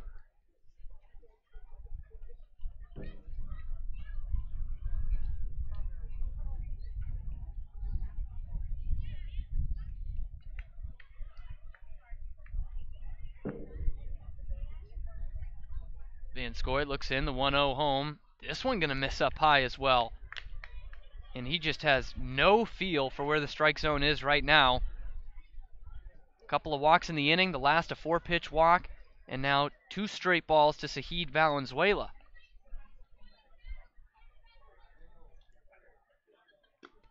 This one finally going to catch the inside corner for him, a called strike 1. That ends 7 straight pitches that missed out of the zone, starting with the pitch that hit Jacob Goldfarb. And on a 2-0, it looked like he was taking almost like a 3-0 against any other pitcher. And see how aggressive he is on the 2-1. Not at all. This one's going to ramp up high. Taylor able to keep it in front of him, though. And it's now 3-1 to Valenzuela, who doesn't... I don't know if he even prefers one side of the plate because he hits so well from both sides, but .316 batting righty off of lefties this year. And 19 at-bats. There's a couple of extra base hits. Looking for another one here as it flares down the left field line. That's a fair ball. Millis is going to come around to score. Goldfarb will score behind him. They'll hold up Collins at third, and trotting into second with a stand-up 2-run double is Saheed Valenzuela, and the Gatemen just keep adding to that lead. Said it was a perfect situation for Saheed Valenzuela to get things going. 0 for 1 yesterday in 3 plate appearances, and the day before against the Brewster Whitecaps went 0 for 4, so he was in a bit of a slump. That's how you break out right there. 2-run double increases this lead to now 7-1 for Wareham. So Van Scoy that time had to come inside on the 3-1 pitch. Locates a pitch in the strike zone, and Valenzuela makes him pay. Infield still in as there's 2 runners in scoring position with nobody out for Austin Shenton, who was late swinging on the first pitch and will foul it off to the left and out of play. An uncharacteristic day for the Gatemen third baseman. He was hit by a pitch back in the first inning. Since then 0 for 2, grounded out to shortstop in the third, and struck out looking his last time up last inning. 0-1 home. He's going to wait on this one too, and it's going to be off the glove of the second baseman, Bush, who was playing in on the infield grass, so that one will find its way into center field, and coming home to score is Isaac Collins. An RBI single for Austin Shenton, and it is now 9-1. This is what you wanted to see from the Gatemen if you're Don Sneddon. Give lower leverage situations to your bullpen, and they will perform well. That is what we have seen from the Gatemen pitching staff this season. Lyle Lockhart, not a guy that's pitched very much on the Cape this summer. You'd expect him out for his 3rd inning of the game today in the next half. So as you continue to add on to the lead, it allows him to be more and more aggressive and be more and more comfortable on the mound. Jeremy Idens now stands in. He's a guy with a couple of RBI today, but I got ahead of myself. It's only 8-1 Gatemen on that RBI single from Shenton. Idens takes the first pitch down low for ball 1. Those 2 RBI for him came tonight in the first inning, a 2-run double that opened up the scoring in this one. Next pitch is going to miss off the plate, so Idens is ahead of the count 2-0. And his last time up in the 5th, he had what went down as a single, and then the throwing error was able to get him up to second base. on the throw by Rankin Woolley, the third baseman. 2-0 Idens is offering, and will foul it back to the screen behind home plate, 2-1.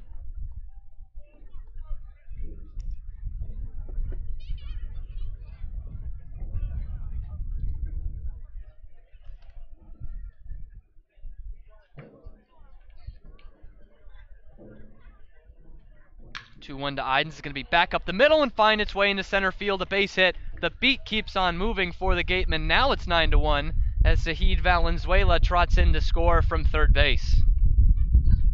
Gatemen just continue to rock Spencer Van Scoy. Frankly, I'm surprised he's still in this game. He's given up 5 earned runs in 2 innings, 4 in this inning alone.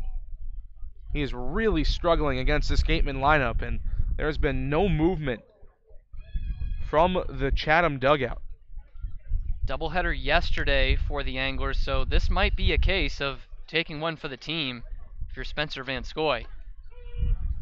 This pitch going to be drilled in there on the outside corner. First pitch strike he's had in this inning, and it comes against Paven Parks, who was 0 for 3 today. A strikeout his last time up in the 5th inning.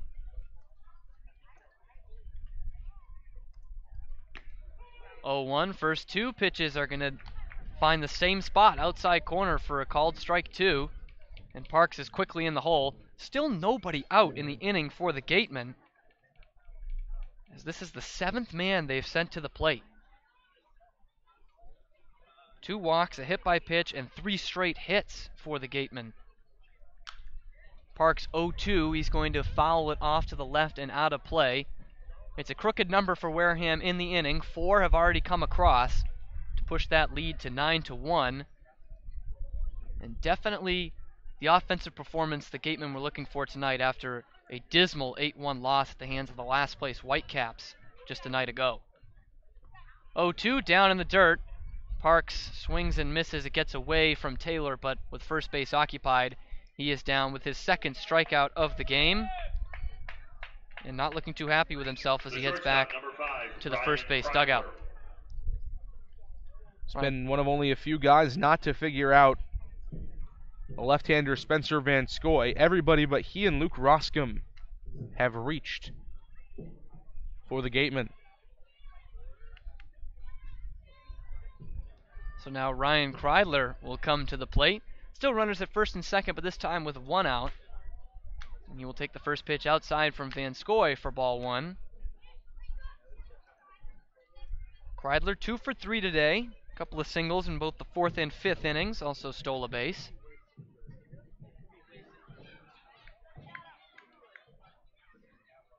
One 0 offering to him is going to be down and in. It's going to bounce up to home plate. That'll run the count further in his favor. 2 balls and no strikes. Kreidler at .255 on the year. Just the 1 homer. That came against the Whitecaps on Monday night at Spillane. And 8 RBI. This one going to miss inside down below the shins. Now it's 3 balls and no strikes, and Van Scoy looks to avoid his 3rd walk of the inning here. And he's hit a guy. He hasn't walked somebody in a while, although he has given up a couple of base hits since the last walk. 3-0 is going to catch the bottom of the strike zone. Taking all the way was Kreidler, and it gets over to make the count 3-1. Hasn't walked a guy since Isaac Collins, who sits atop the order. Ryan Kreidler bats 6th, although that feels like a long time ago in real time, as this has been a laboring inning for him that has already brought 4 runs home. Kreidler swinging, and this one shot out to deep left center field. It's going to hold up, though. The center fielder, Rave, is back on it. Wind still blowing in a little bit, and that might have been what done him in. Not as big a gust as it was earlier in the game, but that's out number 2. Both runners tag up, so the Gatemen will put 2 men in scoring position for Luke Roscom with 2 down in the frame. That was almost a home run to the deepest part of the park with the wind flowing in from center field. Well hit ball from Ryan Kreidler, just a tough luck out for the right-handed hitter out of UCLA. So Roscom, tonight's first baseman, is the 9th man to bat in the innings. The Gatemen have batted around. And he'll take the first pitch up high. Not a bad looking pitch from Van Scoy, but it misses upstairs for ball 1. 9 runs on 12 hits tonight for the Gatemen, and we're only still in the top of the 6th inning. 1 run on 3 hits for Chatham. They've also had 2 errors. None for the Gatemen. This one will fall outside to the lefty Roscom. Count now stands at 2-0.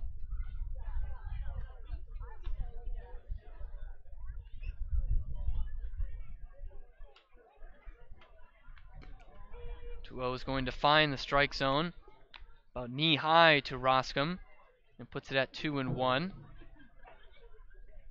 If he can pull one, the short porch is right field here in Chatham, just 314 down the line. We've seen Oliver Dunn homer there this year back on opening day, his only home run of the year. 2-1 is going to fall outside once again, down below the knees of Roscom, so he's in a nice hitter's count here, 3 balls and 1 strike. 54 pitches now for Spencer Van Scoy, 28 for strikes, 26 balls. Definitely not the percentage he was hoping for. Gets another strike to add to that as Roscom bounces this one foul in front of his own dugout.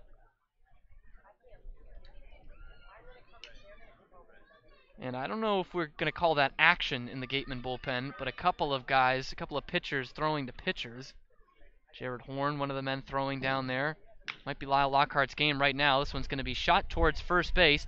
First baseman is able to get it there, and Kale has a high throw over, but the tall Spencer Van Scoy is able to bring it down and tag the bag for the out that retires the side.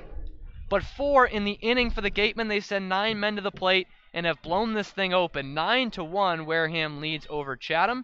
We're going to have a short break here, and when we come back, our second and final look around the league with our host, Enrique Demore, here on the Gatemen Baseball Network. For a nostalgic Cape Cod vacation experience, head to Bay Motor Inn, where guests are treated like family. Located in the heart of Buzzards Bay Village, this 1950-style cottage colony still provides you with up-to-date amenities. The Gatemen thank the Bay Motor Inn for their support.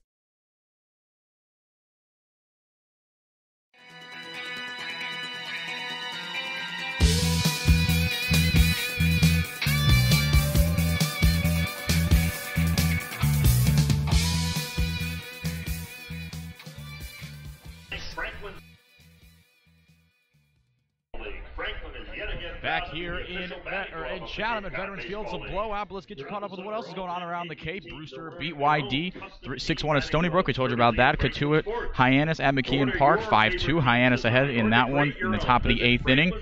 Who else? Davis Wenzel and Matthew Barefoot, pair of RBI singles in the 7th to put him ahead. Break a 2-2 tie. Falmouth over Bourne 5-2 at Doran Park in the top of the 9th. Adam Langworthy 1 for 3 RBIs, and Davis Sims a sac fly in the top of the 8th inning to make it 5-2 in favor of the Falmouth Commodores. Harwich Orleans 4-1 in favor of the Mariners, top of the 6th. Gallen 2 runs scored. Shunk and Norman with an RBI apiece. Let's get you back to Veterans Field, where again it is 9-1 Gatemen, a blowout in place. We're going to take it back to Cam Stewart and J.D. Rachi for the rest of the call. Thanks, Enrique. As always, Lyle Lockhart out for his 3rd inning of work. The Gatemen comfortable, even more so than they already were. 9-1 is the lead. Trying to stay all set with their same old safe bet. 3-0 against the Anglers this year, looking for the season sweep of Chatham. And a couple have come in blowout fashion here at Veterans Field. The 12-4 opening night win, and now a 9-1 lead. Still only the bottom of the 6th inning, so there's time for Chatham. But they've had trouble figuring out Lyle Lockhart both at the plate and on the base paths. 1, 2, 3, 4th for him, and then after giving up a single to lead off the 5th, a double play grounded into by Jake Taylor, and then after Jorge Arenas singled, Lyle Lockhart with a beautiful pickoff move to send him packing and end the 5th inning. It was this man that was on the plate, or at the plate, excuse me, John Rave, number 2 man and center fielder for the Anglers, will start things off here in the 6th. First pitch to him is going to be roped down the right field line. It's a fair ball, and it will get all the way down in the corner near the Gatemen bullpen. Collins comes up with it. Into second is John Rave to lead things off here in the 6th inning. And from the words of the great Buddy Holly, rave on to start things here in the 6th. Right fielder from the University of Hawaii, number 18, Adam Fogel. Now with Rave in scoring position to start off the 6th inning, man they call McLovin, Adam Fogel from the University of Hawaii will step in. Right-handed hitter playing right field for the Anglers tonight.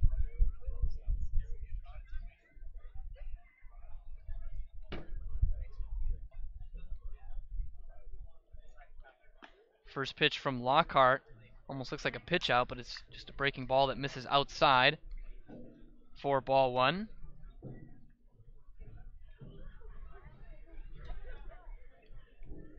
It's the third hit Lockhart has given up tonight, a couple of singles and now a double.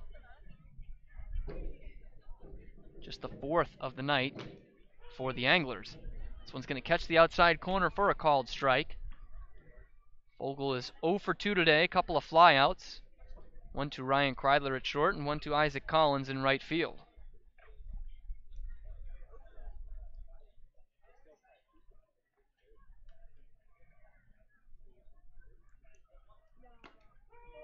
And the 1-1 pitch is painted on the inside corner to the right-hand hitting Fogle.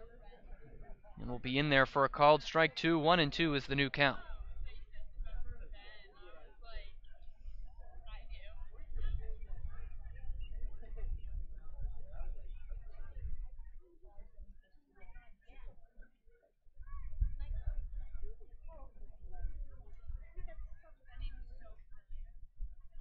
Lockhart comes to the belt. Here's the 1-2 home. On the outside corner for a called strike 3. Fogle does not agree, has some words for the home plate umpire as he heads back to the bench. But it is the first strikeout for Lyle Lockhart tonight, and that is brought to you, of course, by the law offices of Lang, Exifaris, and Bullard, the official strikeout sponsor of the Wareham Gatemen. It's a great pitch from Lyle Lockhart, and much like he did in the last inning in the fifth, lets a runner on to start off the frame, and then comes back with a good at-bat. Got somebody to bounce into a double play in the last inning. This time strikes out Adam Fogle. I've liked his bounce-back stuff today. We'll have to continue to bounce back with that man at second base. Drew Mendoza is the next man who will try and hit off him. And the first pitch is on the outside corner for a called strike 1. Mendoza, today's designated hitter, was hit by a pitch by Ken Waldachuk in the first inning, and then struck out against him in the third. So 0 for 1 today.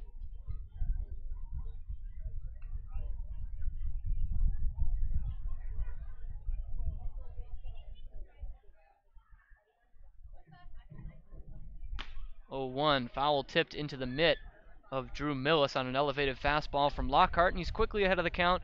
No balls and 2 strikes to Mendoza. Mendoza just at 176 on the year, so 24 points down from his own line, if you will. A homer and 7 RBI. See what you did there. You like that? I liked it. I did. I was really wishing he was like hovering right around it, but it's the last time we're playing Chatham, so last time we mentioned, I'm pretty sure he's the only Mendoza in the league. Only time will tell, I guess. But we do some extensive research. I think if anyone would know, we would. Yeah. I'm like 95% sure. Let's hope no one calls anyone up for the stretch drive. Ryan Kreidler will come in from his shortstop position to talk to Lyle Lockhart. Maybe switch some things around with the man at second base.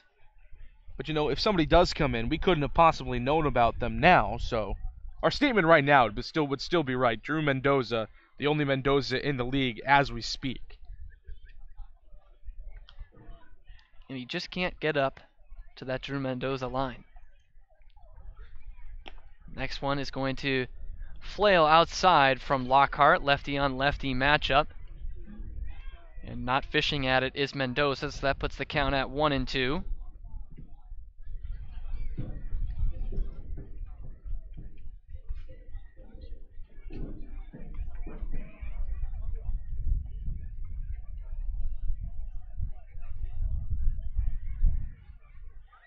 Lockhart's 1-2. This one a little bit more up in the zone, but still outside.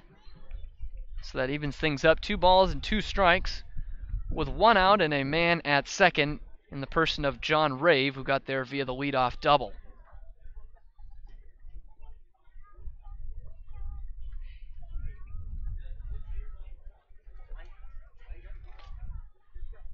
Here comes the 2-2.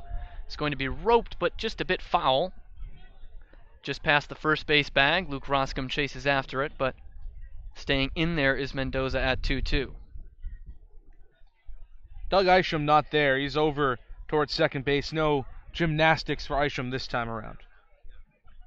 would have loved to see what more he has. Made it look easy. Maybe Nathan Florence, Gatemen bullpen pitcher, could teach him something. Was a gymnast for 13 years. I did not know that. Nathan Florence? Nathan Florence, gymnast. Competed at the National Junior Olympics in 2012. I would not have guessed that. This one going to miss up and away to make the count 3-2. Kid's just an athlete. Pitcher, gymnast. That's one of the more well-rounded athletes I've ever heard of. Yeah? And he's starting to build some confidence out of the Gatemen bullpen, too. A nice outing for him the other night in the 4-1 win over the Whitecaps. That back on Monday at Spillane Field. And after losing at Brewster last night, 8-1, the Gatemen looking to bounce back today and have done so emphatically so far. 9-1, our score tonight from Veterans Field. 3-2 pitch is just a debilitating breaking ball in there for a called strike 3. Back-to-back looking strikeouts delivered from Lyle Lockhart. Of course, brought to you by the law offices of Lang, Exafaris, and Bullard, the official strikeout sponsor of the Wareham Gatemen. So now 2 out, and that man still on second. Michael Bush, the second baseman and North Carolina Tar Heel, will step in. Another left-on-left matchup.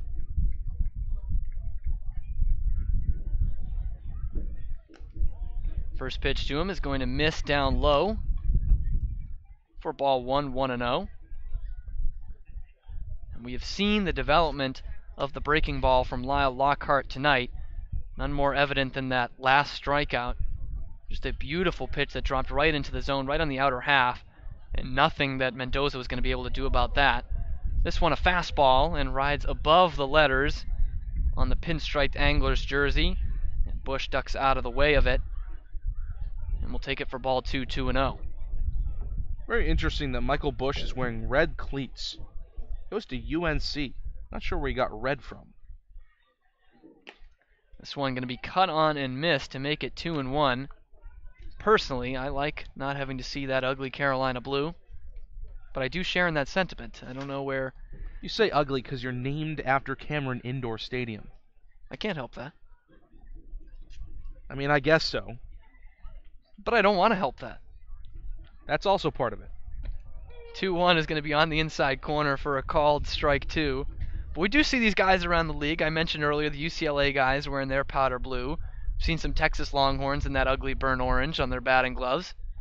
But sticking with the red, going just with keep English bashing red. The colors of all your rivals. Adam Oviedo with some gross purple out there too, the TCU the Horned TCU, Frog. Yeah. Just bash every Big 12 team that's not Baylor. I can go all night. I don't like seeing Cade Cavalli in his maroon either. This one's going to be shanked out to left field, and Goldfarb is backtracking, and this one is going to get down on a couple hops to the wall. And a 2-out, 2-strike RBI double for Michael Bush. Will cut into the Gatemen lead just a tad. It's now 9-2. The first baseman from the University of Washington. Bush just took it the other way. Nick Cale. And Goldfarb was playing well in left field, automatically over his head on a well-hit ball. Really nothing he could have done about it. The fact that he got there and Bush is only standing at second, pretty impressive in its own right. You said it, Goldfarb chasing the whole way. That thing was absolutely smoked to the opposite field. And the second double of the inning for Chatham gets one back for them. And with still 2 outs, Nick Cale, the catcher, will step up. Or, excuse me, is moved to first base, as we mentioned last inning, Nick Cale. And he will take it up high for ball 1, and out to the mound comes Drew Millis. And so will Jim Lawler. So the pitching coach is out to discuss strategy. You can discuss strategy too.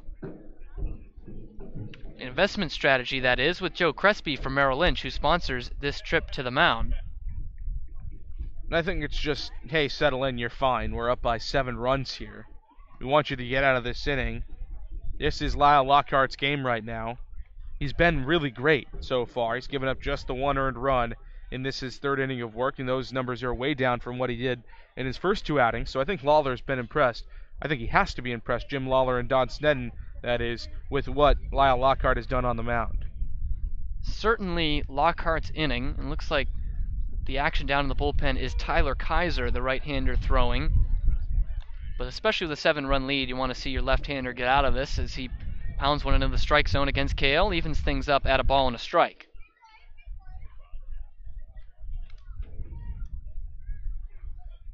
Kale is 0 for 1 today. He flew out to Luke Roscom at first base in the fourth, but also walked to load up the bases in the first inning, which was the only inning coming into this one that the Anglers scored in.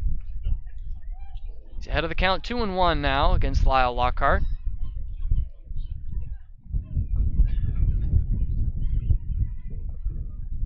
Look back at second, now the 2-1 home. He's going to miss outside on a breaking pitch to the right-hand hitting Kale, and now it's 3 balls and a strike. Still like that breaking ball from Lyle Lockhart. Close enough to the zone where it could have been called a strike, but far enough away from the right-handed hitter Kale where he couldn't have done anything with it. 3-1 is going to be popped sky high on the infield.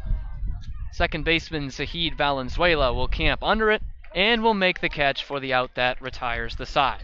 The Anglers get one back, but it's still 9-2 Gatemen here as we head to the 7th inning on the Gatemen Baseball Network.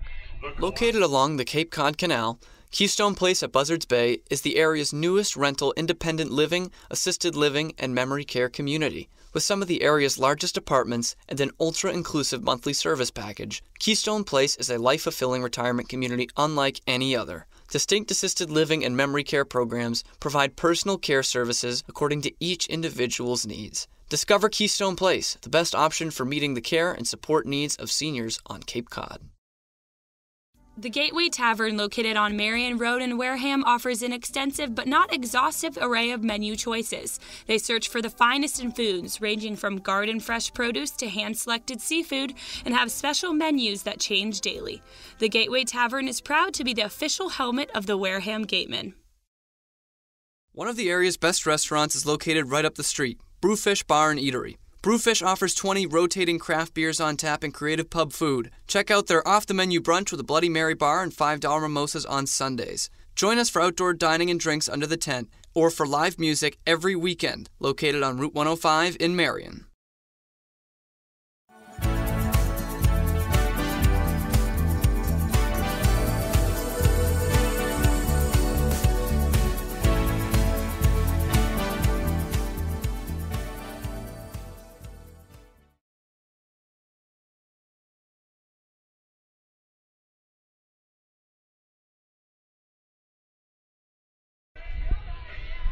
As we head to the 7th inning, still 9-2, the Gatemen up big over the Chatham Anglers, who have a new pitcher on the mound. Another UCLA Bruin, Nick Scheidler, will come on. And another left-hander for Chatham tonight. Has appeared in 5 games, only pitched 4 1/3 innings, and has allowed 2 earned runs for an ERA of 4.15, and hitters are hitting .214 off of Scheidler this season on the Cape. Gatemen looking to make it a 4-0 series sweep for the season against the Chatham Anglers. A couple of semi-close ones at Spillane, a 6-3 and a 7-3, and a 12-4 here to start the year at Veterans Field, and now a 9-2 piece as we head to the 7th inning, and Drew Millis will get things kicked off. Switch hitting catcher will bat right against Scheidler.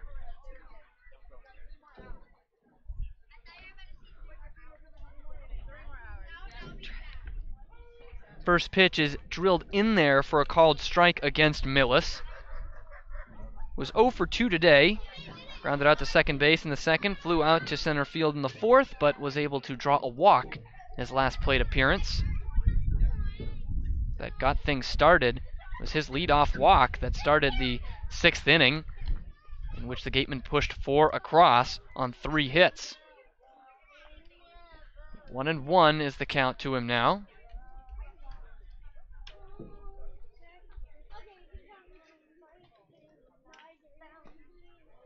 Missing down low to Millis, puts him ahead of the count 2-1. And Scheidler looks to have a better command of the plate than Spencer Van Scoy did. In his last inning of work for Van Scoy's only inning in the 6th, he walked 2 and hit a batter on top of giving up the 3 hits and the 4 runs. This one going to miss down low, so Millis, who got that inning started with a walk, is poised to get another one. He's ahead of the count, 3 balls and a strike.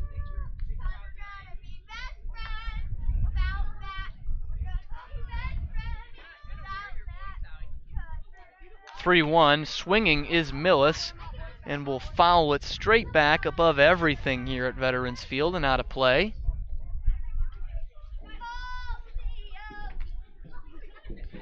Millis, a guy who's hitting just .244 on the year with 1 RBI, but is starting to be the everyday catcher for the Gatemen. He and Gian Martellini are now splitting that spot. Luke Roscom today at first base. The full count offering is going to be fouled straight back once again by Millis into the screen, so he stays there at 3-2.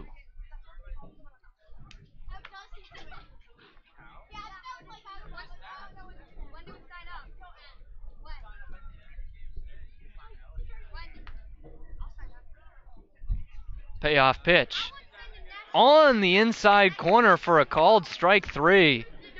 Looks like it might have been a little low, a little below the knees of Drew Millis, who started heading down to first base. But he will be sent back to the first base dugout with the strikeout, the first he's had tonight. First, obviously, for Scheidler. A backwards K starts things off here in the top of the 7th, and Jacob Goldfarb will now stand in at the plate. Lefty-lefty matchup. First pitch is going to miss up high. 4-1. That's already more pitches he saw, or as many pitches as he saw in his last at-bat. He was plunked by Spencer Van Scoy on the first offering. In the plate appearance before that, he walked in the 4th. And an opposite field double in the 2nd, so still 1 for 1 as we play on in the 7th. He's ahead of the count, 2 balls and no strikes.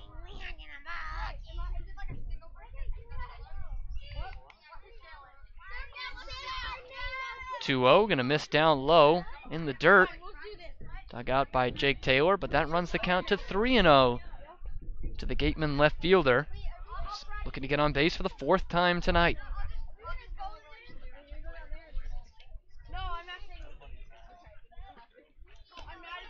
.30, just barely catching the outside corner for a called strike 1.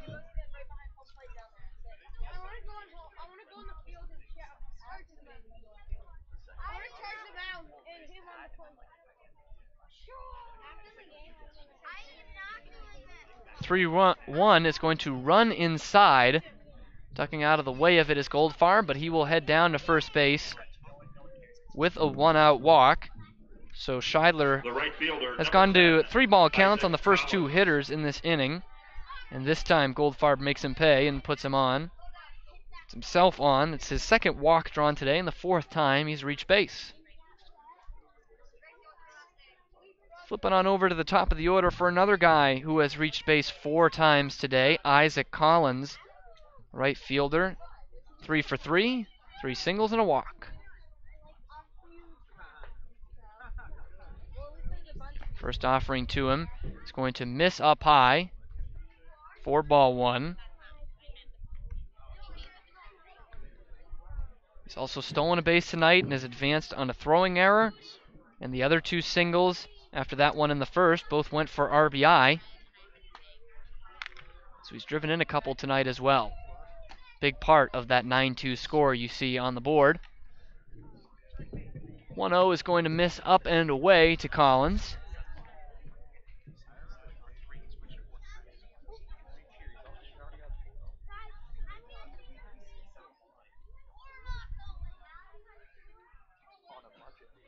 .20 offering is going to catch the top of the strike zone, just above Isaac Collins' belt, right around where the 10 stands on the left rib cage on the blue road uniforms that the Gatemen wear today.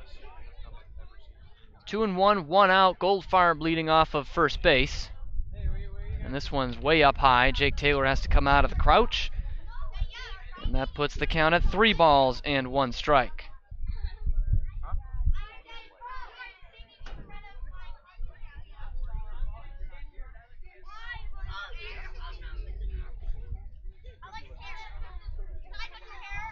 .31, missing, or no, excuse me, it's just going to catch the outside corner. Jake Taylor had to reach all the way across, and he was already set up outside, but It's a called strike, and it's 3-2 on Isaac Collins. Even with a 9-2 score for the Gatemen, they are not by far the most impressive offense tonight around baseball. As the 3-2 is going to be popped into right field, coming on strong and able to get it is the right fielder Fogel, and throw back to first base. Fogel is Goldfarb is just able to slide in there safely. That was awfully close, and it looked like they had him dead to rights, but Goldfarb able to get back in there ahead of the throw. So he will stay at first base, and we will continue. And to finish my point, the Cleveland Indians have already scored 17 in a 17-0 lead over the Cincinnati Reds. And it's just the fourth inning from Progressive Field in Cleveland. 9-2 from Veterans Field in Chatham. The first pitch to Sahid Valenzuela is way up high, and Taylor has to reach back to make the catch and keep Goldfarb at first base. Valenzuela 1 for 4 today. Started 0 for 3, but back in the 6th inning, he had a 2-run double. And we'll take another one well outside and a bit high. So he is ahead of the count, 2 balls and no strikes. First look at Scheidler, of course. This is his first inning of work, doubled off of Spencer Van Scoy his last time up.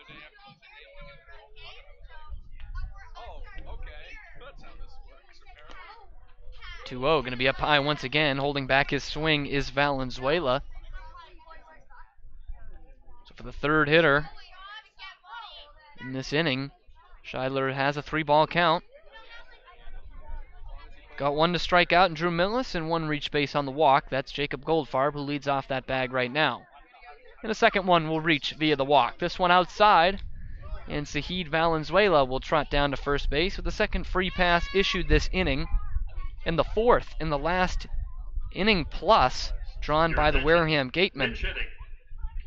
For Wareham, Oliver and Dunn. Austin Shenton's night is done here in the 7th inning. No pun intended, but it is Oliver Dunn who will come in to pinch hit for him. Shenton was able to get on base twice. 1 for 3. He was also hit by a pitch. That single his last time up was good for an RBI in the 6th inning.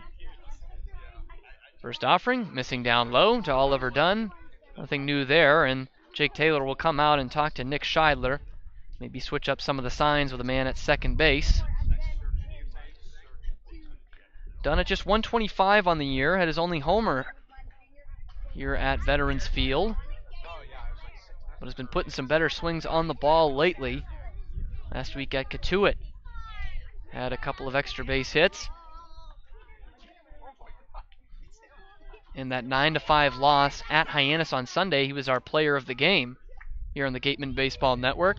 This one's cut on and missed by Oliver Dunn, and that evens things at a ball and a strike with 2 outs and 2 Gatemen on the base paths.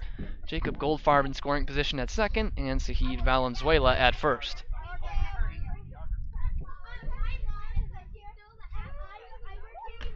1-1, gonna miss up high, but letter high to the middle infielder from Utah. Not seen him at third base this year, so we expect to see some defensive shuffling for the Gatemen going into the bottom half of the 7th inning. And the 2-1 is going to run inside. Having to bend out of the way of it is Dunn. He's ahead of the count, 3 balls and a strike.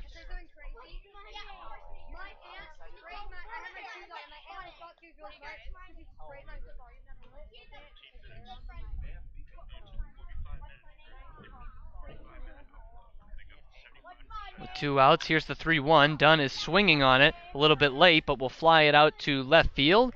And Blake Sable will make the catch for the out that retires the side. So the Gatemen leave 2 stranded, but get a couple more on base, still leading big, 9-2. As we head to the 7th inning stretch. It's been a nice bounce-back day for the Gatemen after an 8-1 loss last night at Brewster, where Don Stedden was, of course, all kinds of disappointed in his team a night ago. Has to be a little more happy with the Gatemen tonight. We are waiting for him right now down in front of the Gatemen dugout. He is going to be with our Mary orders for our mid-7th interview. Are you ready? With our 9-2 score, let's send it down to Mary right now. Thanks, guys. So, Coach, you mentioned before the game that you wanted Waldachuk to go 2 or 3. Was that the outing you wanted him to have? Yeah, no, I think he pitched well for having a few days off on that. A little bit wild in that first inning, but came back and threw some strikes and got us some key outs for us. So. And how do you think Lockhart did coming out of the bullpen? Exceptional. That's the first time he's really throwing for us. So first time we got to see him. He'll be used. You'll see more of him the rest of this year. And lastly, you switched up the lineup quite a bit tonight. What was the reasoning for that, and how have you liked it so far? Well, Lockhart was out of the lineup, so I had to move people up. And Collins has been swinging a hot bat, so just put him at the top. And Yiddens is leading us with RBIs and put him in the 4th spot, so it's worked out pretty well tonight. Coach, thanks so much. Guys, back to you. Thank you to Mary, of course, and Don Snedden for that update on today's game. He was obviously really impressed with Lyle Lockhart, as you heard there. Exceptional for the lefty out of the University of Houston. And from what Don said, he will have a bigger role for the Gatemen bullpen going forward. And we do have a new pitcher on the mound. And this pitching change is brought to you by the Bay Point Club, Onset's 18-hole championship golf course. With a driving range open 7 days a week and senior discounts offered every day and always welcome to the public. So get to the point. Tyler Kaiser will be the new Gatemen pitcher. And a couple of defensive changes. Ryan Kreidler will move over to third, Zahid Valenzuela to short, and Oliver Dunn, who pinch hit for Austin Shenton, will play second base. So everyone moving over. And a pinch hitter right now for the Anglers, Ashton McGee, another North Carolina Tar Heel, will hit for Rankin Woolley. And it's been a struggle this year for McGee. The middle infielder is hitting just .067 for the Anglers and is down in the count 0-1 against Kaiser, who has been struggling as well lately for the Gatemen. Has appeared in 7 games, pitched 8 innings, and allowed 11 hits and 8 earned runs. This one going to be fouled off and out of play, so that's an even 9 ERA for Kaiser, but hitters hitting .306 against him on the year. His 0-2 to McGee is going to miss up high. Left-handed hitter will lay off, so count will now go to 1-2.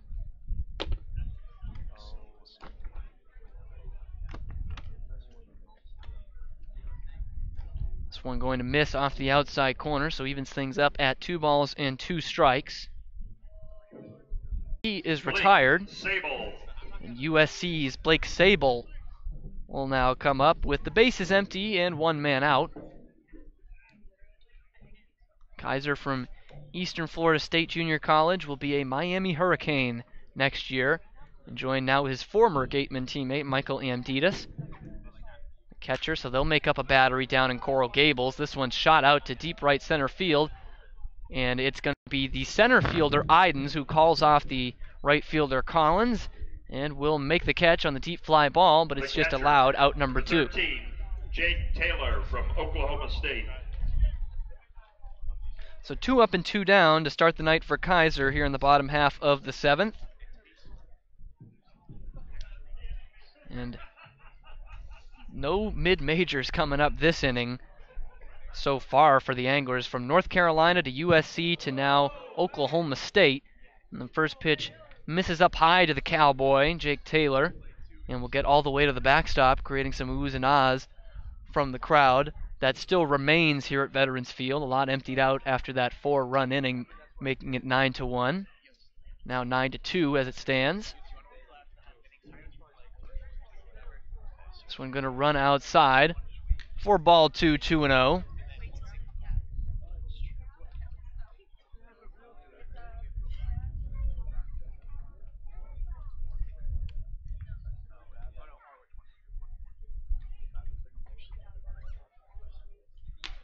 Big cut and a miss there from Taylor, so that puts the count now at 2-1.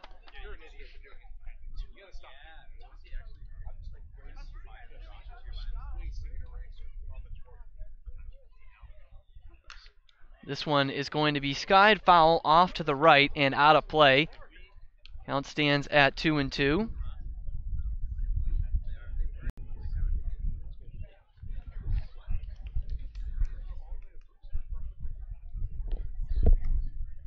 So 2-2, 2 outs, and the base is empty for Taylor, who's hitting just 103 on the year. And a cut on and a miss, and he strikes out against Kaiser. And that will end the inning. That strikeout brought to you by the law offices of Lang, Exafaris, and Bullard, the official strikeout sponsor of the Wareham Gatemen Trust, for their continued support of Gatemen Baseball in Wareham. Head on over to BB's Bar and Grill for food, drinks, and fun. Located just off Cranberry Highway, come in to sample the scrumptious fare or relax with a drink while enjoying live entertainment. The Gatemen thank BB's Bar and Grill for their support.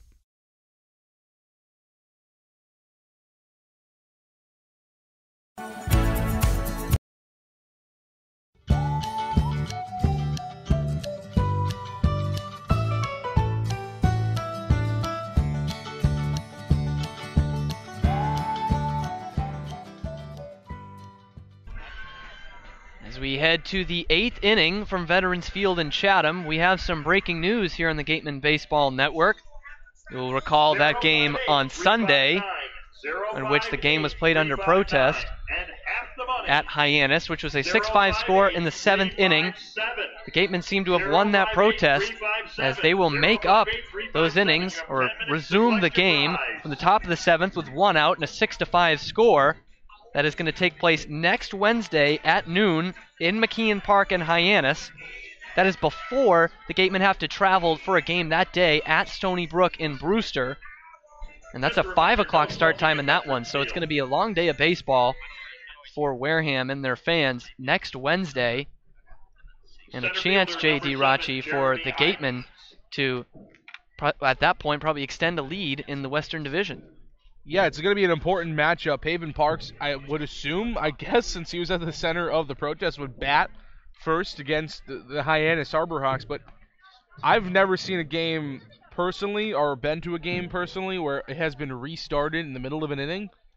So this should be an experience, to say the least, before we traipse our way a little bit further on the Cape out to Brewster for a 5 o'clock start. 1-0 to Idens is going to be bounced to third. And the throw across the diamond will retire the Gatemen center fielder for the first out here in the top of the 8th inning.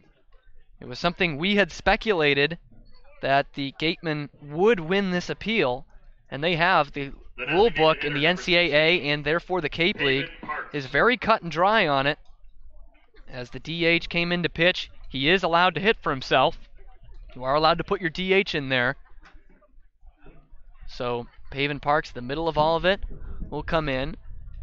In right field, Adam Fogle is out, Colin Simpson is in. And the first pitch is in there for a called strike against said Haven Parks. He's down 0-1 and has had a tough 0-for-4 night at the plate with a couple of strikeouts.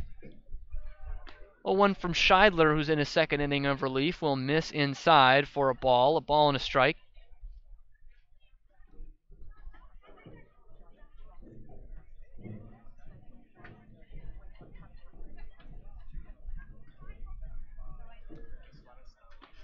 One runs inside on Haven Parks' belt, so he's ahead of the count now. 2 balls and a strike.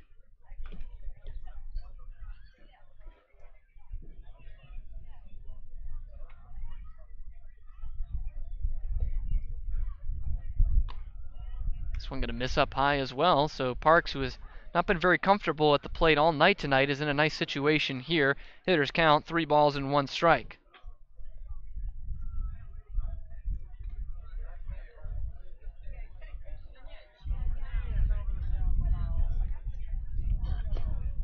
(3-1), going to miss down low and inside, so Haven Parks will remain at 0-for-4, but he will get on base for the first time tonight via a 1-out walk.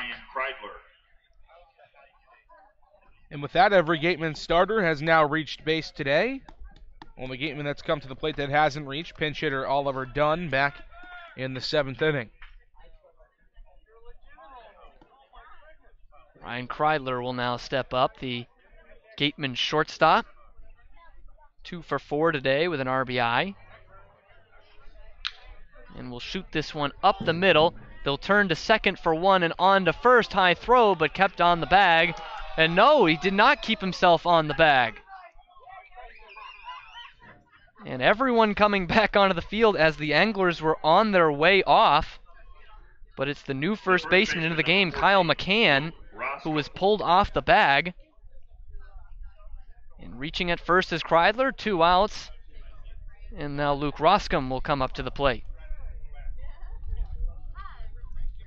Everybody was pretty sure that that was the final out of the inning, but as you said, McCann just pulled off the bag. And the first base umpire, Doug Isham, was pretty sure of it. First pitch going to miss down low to Roscom for ball 1.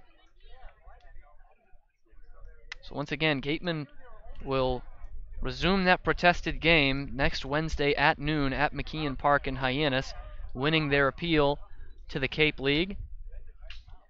And a pretty cut and dry rule, as I said. You can check out on our Gatemen website the story by Ian Becerra, our beat writer, who outlines the rule very well and shows exactly why Don Sneddon did win that appeal. 1-1 to Roscom is sent off to the left field line and slicing foul.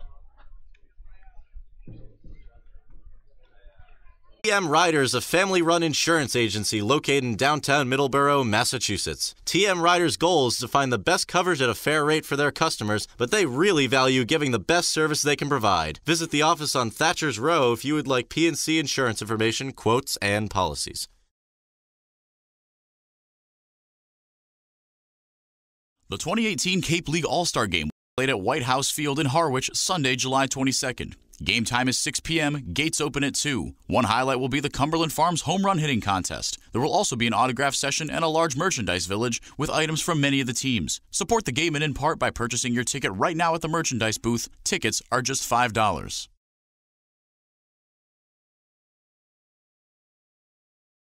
Clobbered high and deep to right center field, and this one is gone, a home run. Eastern Propane and Oil is the Wareham Gatemen home run sponsor. Each time a home run is hit by a Gatemen player, Eastern Propane and Oil donates a camp scholarship to a deserving youth. Eastern Propane and Oil, we're in your neighborhood.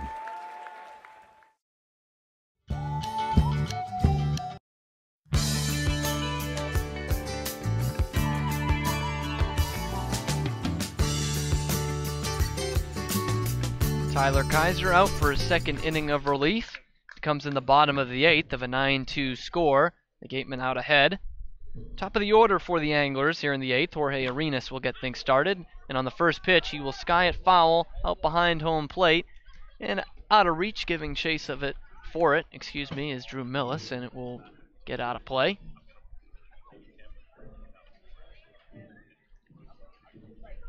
It's the second inning for Kaiser after 3 by Lyle Lockhart and 3 by Ken Waldachuk. Each of those guys gave up a run.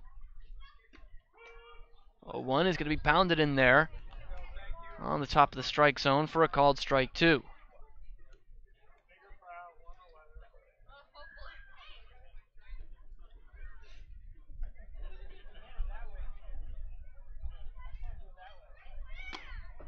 going to run inside. Millis, the catcher, was set up outside. So that misses for ball 1.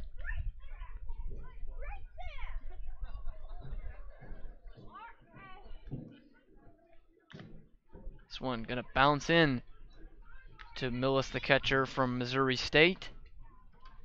And we'll even things up. 2 balls, 2 strikes to Jorge Arenas. Was reached base twice today. Walk in the first.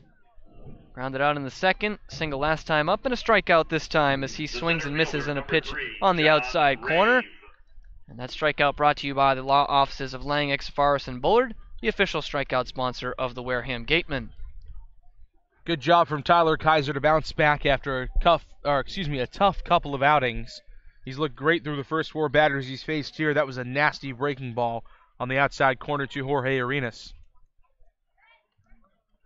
1 out, John Rave will come to the plate. And the first pitch will miss well outside for ball 1. Rave doubled his last time up and would come around to score the second Anglers run. A lone run in the first and a lone run in the 6th for Chatham.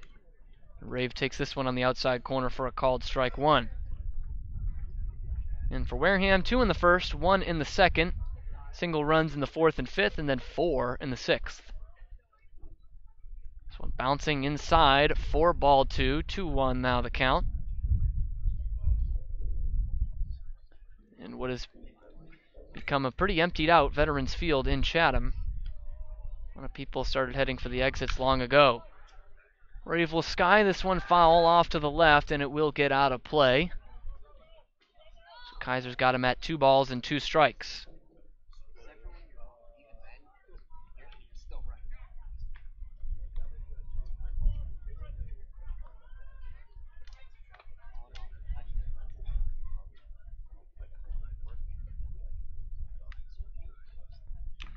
Two, getting a piece of it is Rave, and will foul it to the backstop to stay alive up there at 2-2. This kid in a fedora behind home plate that was just devastated that ball didn't sneak through the protective netting behind the backstop. That's some really ambitious thinking. This one on the outside corner for a called strike 3. Kaiser painting it perfectly on the black. And it's the 3rd strikeout for him on the day. They're all brought to you by the law offices of Lang, XFRS, and Bullard, the official strikeout sponsor of the Wareham Gatemen. Colin Simpson will now come up to the plate, the defensive replacement for Adam Fogel out in right field. Another Oklahoma State Cowboy will step in from the left-hand side of the plate. Close the book on Adam Fogel, who's 0 for 3 tonight, including a looking strikeout against Lyle Lockhart. His first pitch is on the outside corner, 4-1.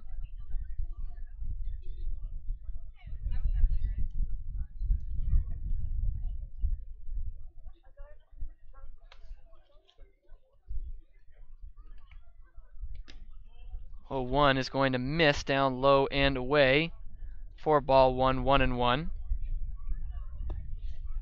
Colin Simpson with 18 homers on the year for Oklahoma State. And we'll foul this one off into the trees right behind us. For strike 2, 1-2. Of those 18 homers, hit 2 down in Waco in a series against Baylor. Against Hayden Kettler, who was a star for the Bears this year and also pitched in the Cape League for the Hyannis Harbor Hawks. This one going to miss up and away from Kaiser. Count tightens up. 2 balls, 2 strikes. Looking to strike out the side in the inning is Kaiser. In order. 2-2, he's not going to do it as this one's going to be bounced up the middle and into center field for a 2-out and 2-strike base hit for Colin Simpson. The designated hitter from Florida State, number 36. Fedora Kid didn't get this ball. The one that came over us, I thought for sure he would have had it. I thought that one was going to get us. I was a little nervous because it hit the trees, the tree that's literally right over our broadcast location. So there's no way we could have saw it. And it was just, I was waiting for it to trickle down and just smash my laptop or smash something else in front of us, or smash me for that matter. Luckily it didn't, and it got all the way through the tree and behind us over the press box here at Veterans Field. It's enough to be worrisome for just a moment, and Drew Mendoza will send this one into right field for a base hit. Chugging down the line is Colin Simpson. He'll go from first to third. And a couple of 2-out hits put runners at the corners here for the Anglers with 2 outs. Number 33, Michael Bush. Not only is this Fedora Kid wearing a fedora, it's also got a feather in it. Fashion statement of this century. I'm a big fan. White fedora, white shirt too. He's playing to his audience apparently. He is stylin' and profilin', as the great Ric Flair would say. This one going to miss down low from Tyler Kaiser. We've gotten a Ric Flair quote and a Buddy Holly quote tonight. That just shows the diversity of our interests here at the Gatemen Baseball Network. We'll have to mix in a Tom Crane one if we can. There's too many good ones to mix in. We can't pick just one. That's why we try to bring him on the air to cut out the middleman. Called strike puts things at 1-1. And now this one going to miss outside. Count at 2 balls and a strike. So we've got a 50s rock and roll star, a 80s, 90s, 2000s, frankly 2010s wrestler. An icon, you might say. You might call him an icon. Although that might be Sting.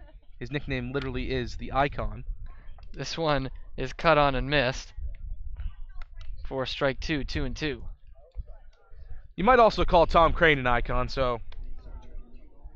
Can't have too many icons. But Tom Crane is one. This one's going to be foul tipped and into the catcher's mitt, of Drew Millis. So Tyler Kaiser strikes out the side in the 8th. They're all brought to you by the law offices of Lang, Exit, Forrest, and Bullard, the official strikeout sponsor of the Wareham Gatemen. We go to the top of the 9th inning, still 9-2 Wareham here on the Gatemen Baseball Network. The Beach House Grill at Chatham Bars Inn Resort and Spa is the perfect spot for a seaside lunch or evening clam bake, a proud member of leading hotels of the world.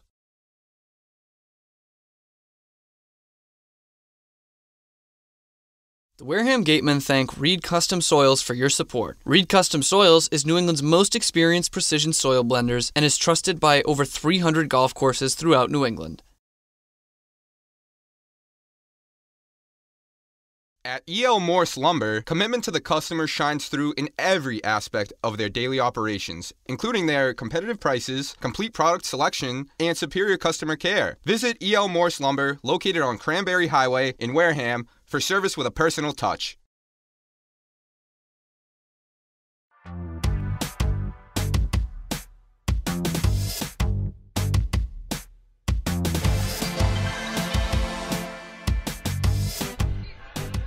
Still Nick Scheidler out there as we head to the 9th and final frame, it would appear, here from Veterans Field in Chatham. 9-2, the Gatemen with the lead. They will send up their 8, 9, and 1 hitters in this inning as it stands right now. Drew Millis, Jacob Goldfarb, and Isaac Collins.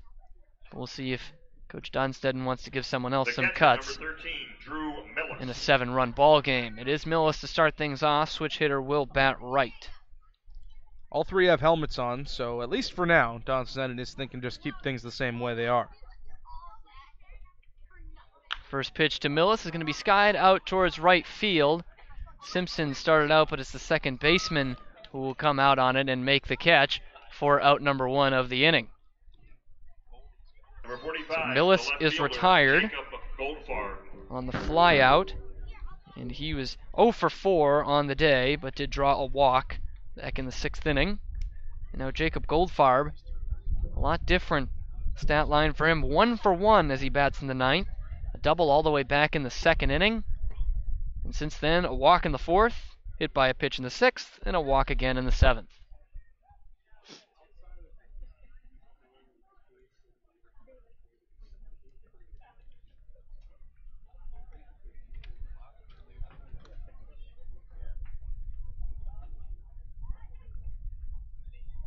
First offering to Goldfarb is going to be popped foul off to the left, and will have the legs to get out of play for strike 1.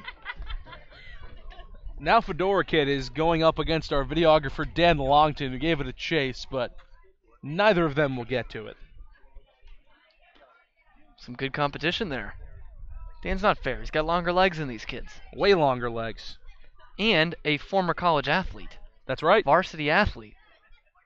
The former tennis star at Franklin D2 Pierce. tennis, baby.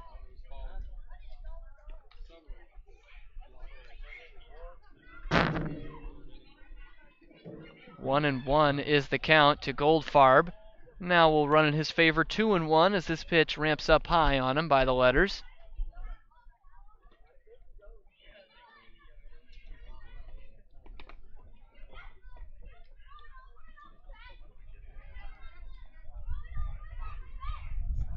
This one going to miss outside. 3-1 is now the count to the Gatemen left fielder, Jacob Goldfarb.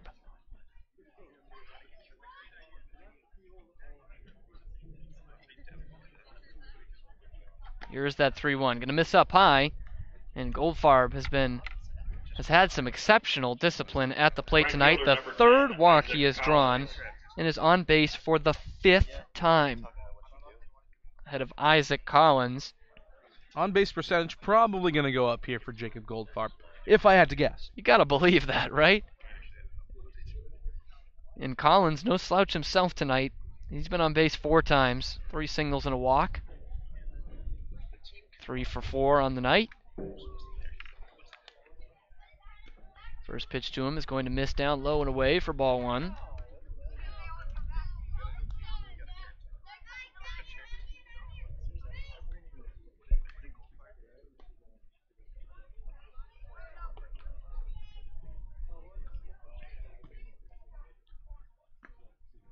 This one going to miss down low and in once again, so Collins ahead of the count 2-0. Coming into today, 282 with a homer and 4 RBI. That number definitely poised to go up, though. This one going to miss up high, trying to bring it down was Jake Taylor, but is unable to frame it. So it's now 3-0 to the Gatemen right fielder.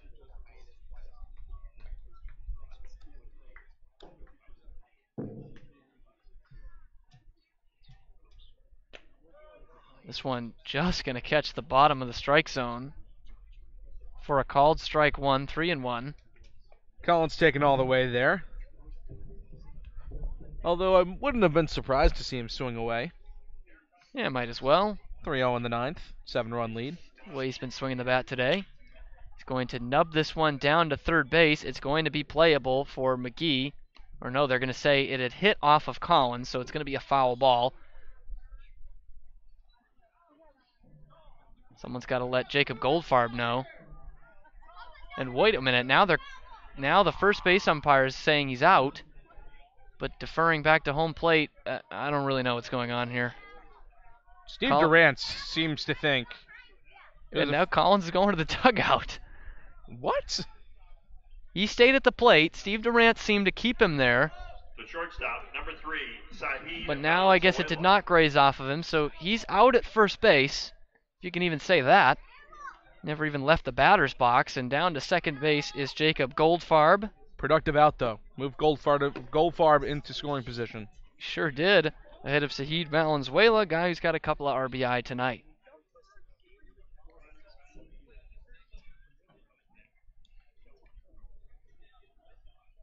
First pitch to Valenzuela, check swing, it's in there for strike one. He is 1 for 4 today. His last 2 trips to the plate, though, after starting 0 for 3, was a 2-run double in the 6th and a walk back in the 7th.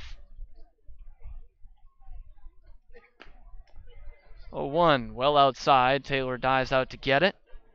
Keep Goldfarb at second base. A ball and a strike is the count.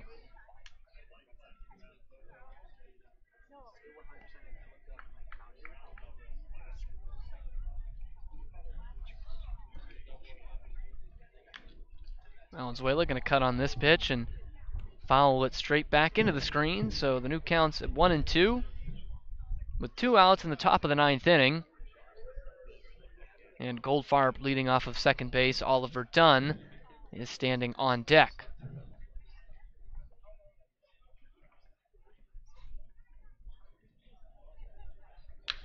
Valenzuela reaches out and bounces it to second base. Bush over to first. 4-3 putout ends the top of the 9th. 3 more outs to get for the Gatemen to fully bounce back after the loss at Brewster last night. We'll have the bottom of the 9th coming for you on the Gatemen Baseball Network after this.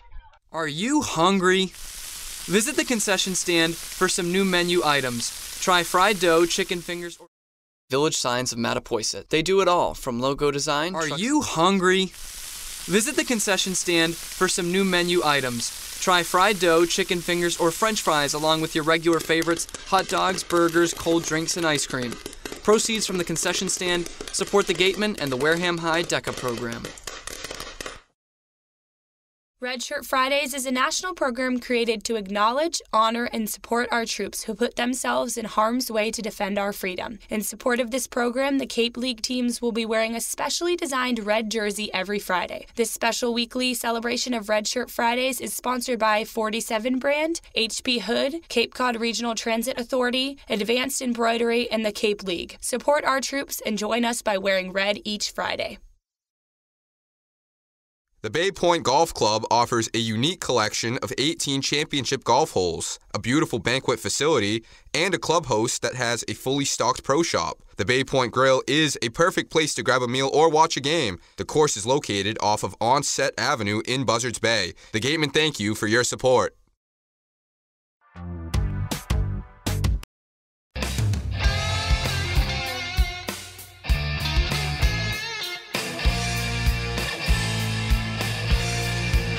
head to the bottom of the 9th inning, trying to avoid all the controversy we can, but Pavin Parks is out for his 2nd relief appearance of the year. Pitched that controversial 3rd of an inning in Hyannis on Sunday night. Hit a batter, but that was it.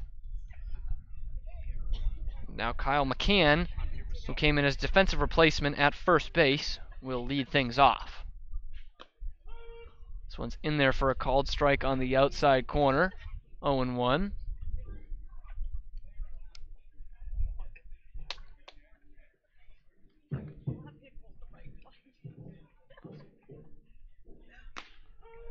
Same spot, in there for a called strike 2. Against McCann, who is hitting .285 on the year and is a regular for the Anglers. 2 homers and 7 RBI. The catcher, first baseman out of Georgia Tech. Takes this one down low for a ball, 1-2.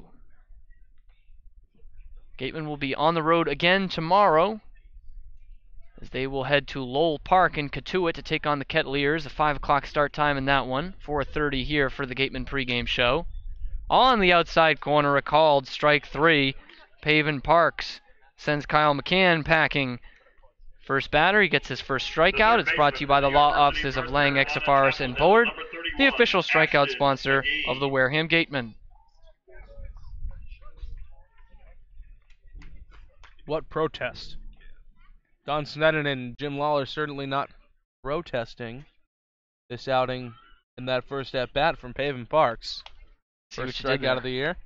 See what you did there. First pitch is in there for a strike to Ashton McGee. I thought about trying to do it subtly, and then I just decided to just fully go for it. What's the point in doing it subtly?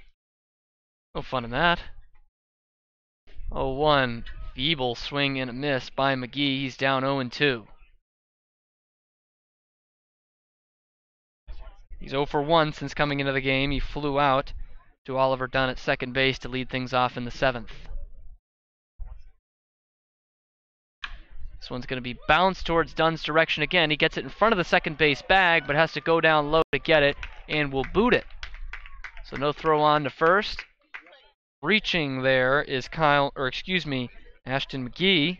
Pitch hitting for Chatham. So there's a man at first. Number 41. With 1 out. John McMillan. 2 pinch hitters, John McMillan, who's hitting for Blake Sable. John McMillan, a two-way guy, just like Parks. Pitched yesterday for the Anglers. The guy from the Big 12, a Texas Tech Red Raider. This pitch is inside. Millis will block it, but does not bother throwing down to second, and getting down there is McGee. It is going to go down as a single for him to get to first base. So no error for Dunn, who had to come a long way in.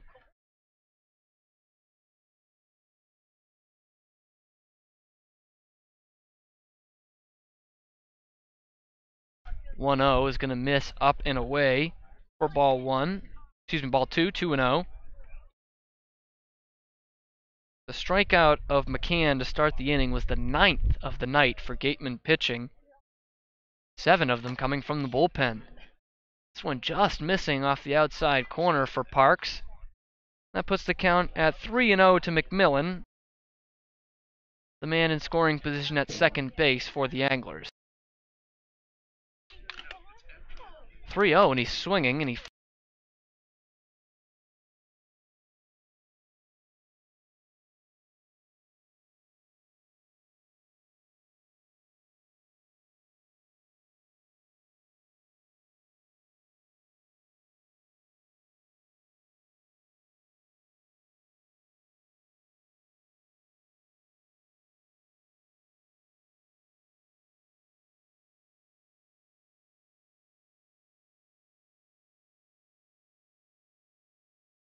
3-1 on the outside corner. Called strike, full count.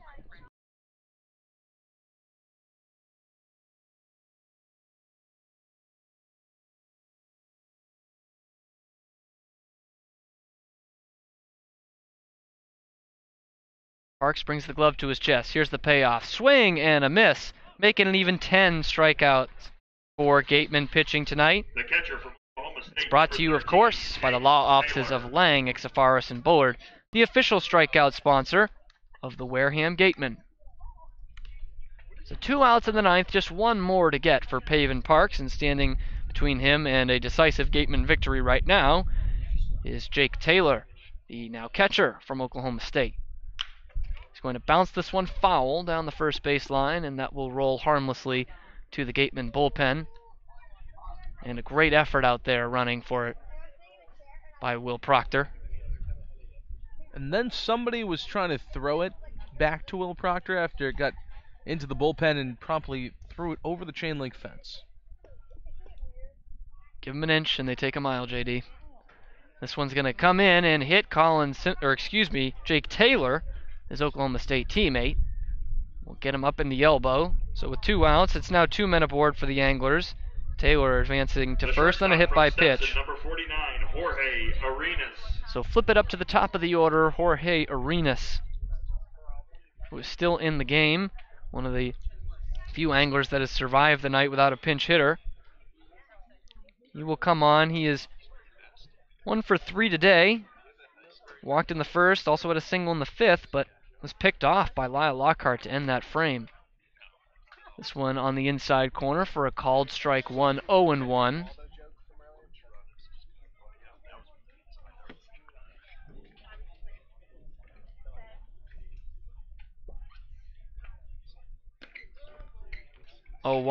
Same spot, inside corner, called strike 2.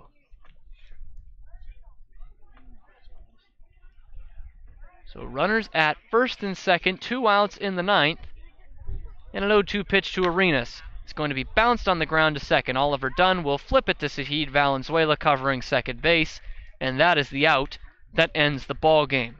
A dominant performance for the Gatemen tonight all the way around. A 9-2 victory to complete the season sweep, 4-0 over the Chatham Anglers this year. 4-run sixth was what benefited them in that one, but the Gatemen were comfortable all the way around tonight, weren't they, JD?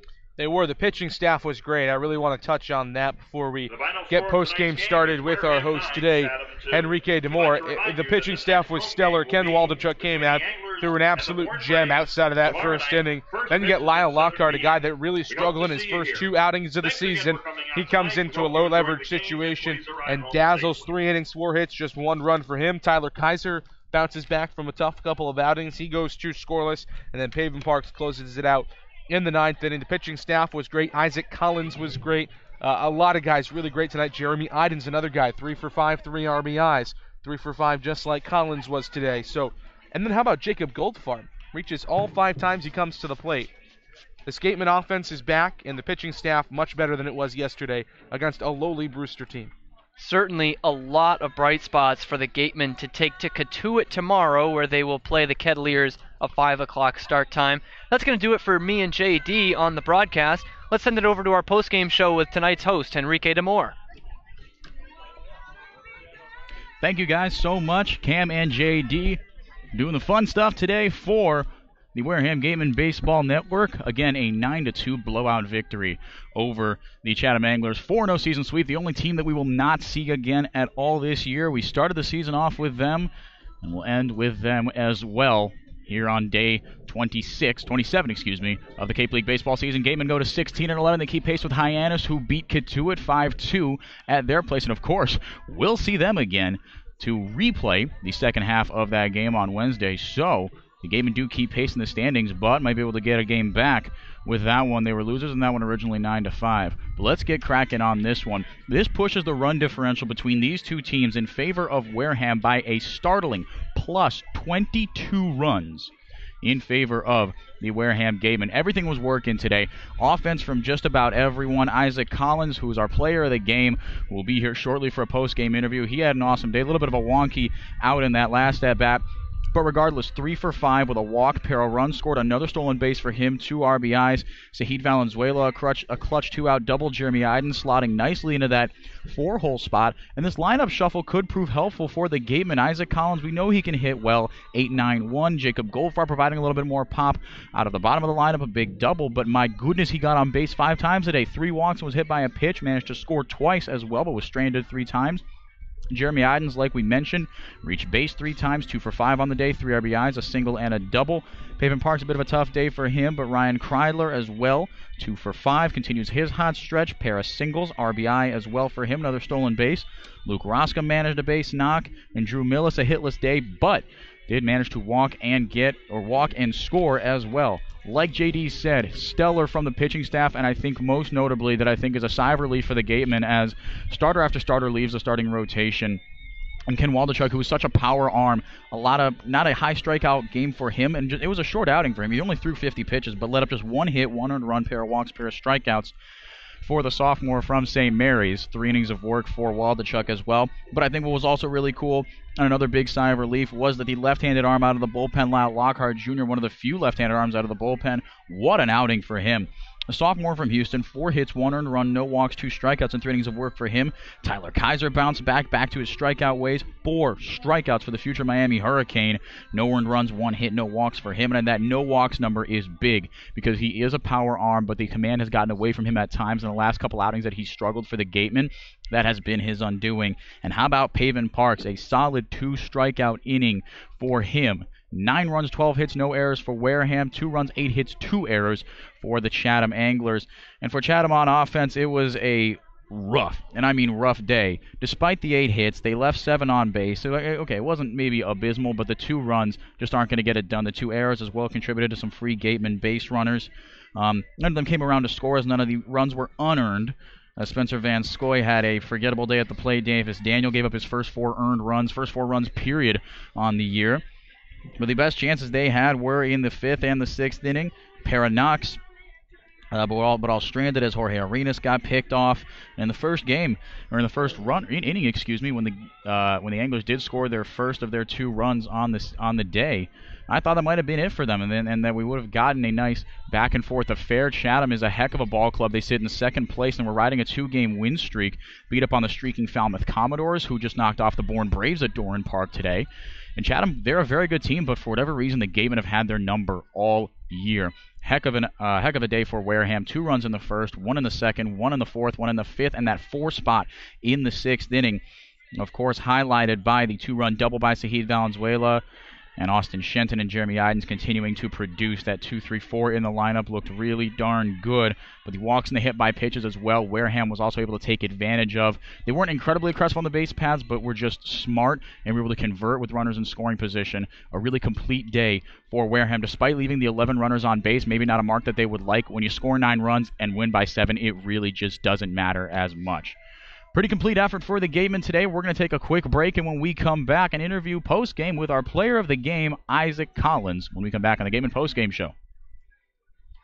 One of the Gatemen's favorite places for their post-game meals is Cool Cone, where you can get anything from fried clams and fried chicken to an ice cream sundae, and then top it all off with a round of mini-golf. Cool Cone, located on Route 6 on the Wareham-Marion line.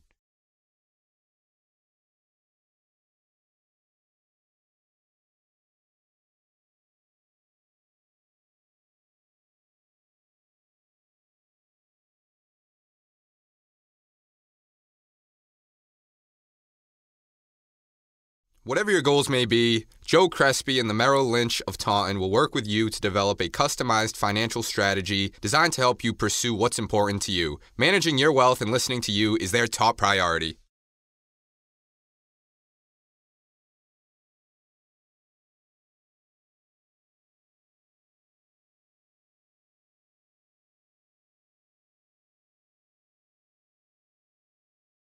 Got legal trouble? Attorney Mark Deshays is here to help the greater New Bedford area with real estate and business law, estate planning, and probate. Visit him today. Get Gatemen gear. Check out the latest styles and colors of your favorite Gatemen apparel. Also in stock, a large selection of Cape League items, including tickets to the All-Star Game. Test your pitching speed and pick up a souvenir ball, all at our merchandise booth.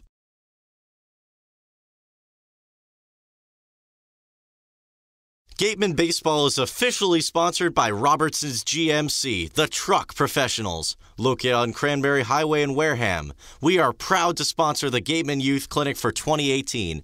Robertson's GMC, we are professional grade. Power like a pro. Soft as a Grape has 10 retail locations on Cape Cod, so even when you're cheering on your Gatemen at any away games, stop into a Soft as a Grape store for the best Cape Cod products. Stores located in Falmouth, Mashpee, Woods Hole, Hyannis, Chatham, Provincetown, Edgartown, Oak Bluffs, and Vineyard Haven. From beach day to every day, Soft as a Grape has you covered. The law firm of Lang, Exafaris & Bullard, providing families and businesses in the greater New Bedford community with legal services for 40 years. We look forward to serving you.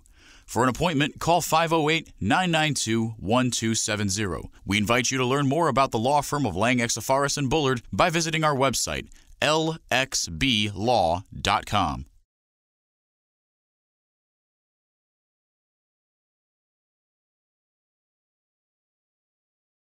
Learning at Curry College extends beyond the classroom and is embedded in all that they do. Curry prepares students to engage in successful careers and active citizenship with a global perspective. Explore undergraduate majors, minors, and concentrations, including new majors in accounting, biochemistry, and software development, online at www.curry.edu.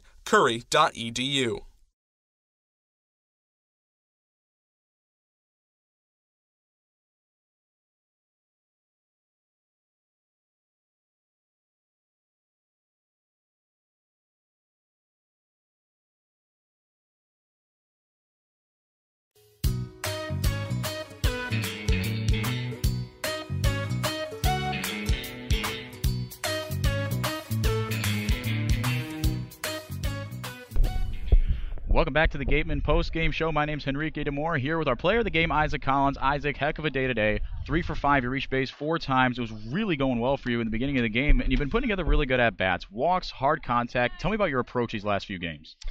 I mean, it's just going up there, seeing a good pitch I want early in the count, and just executing,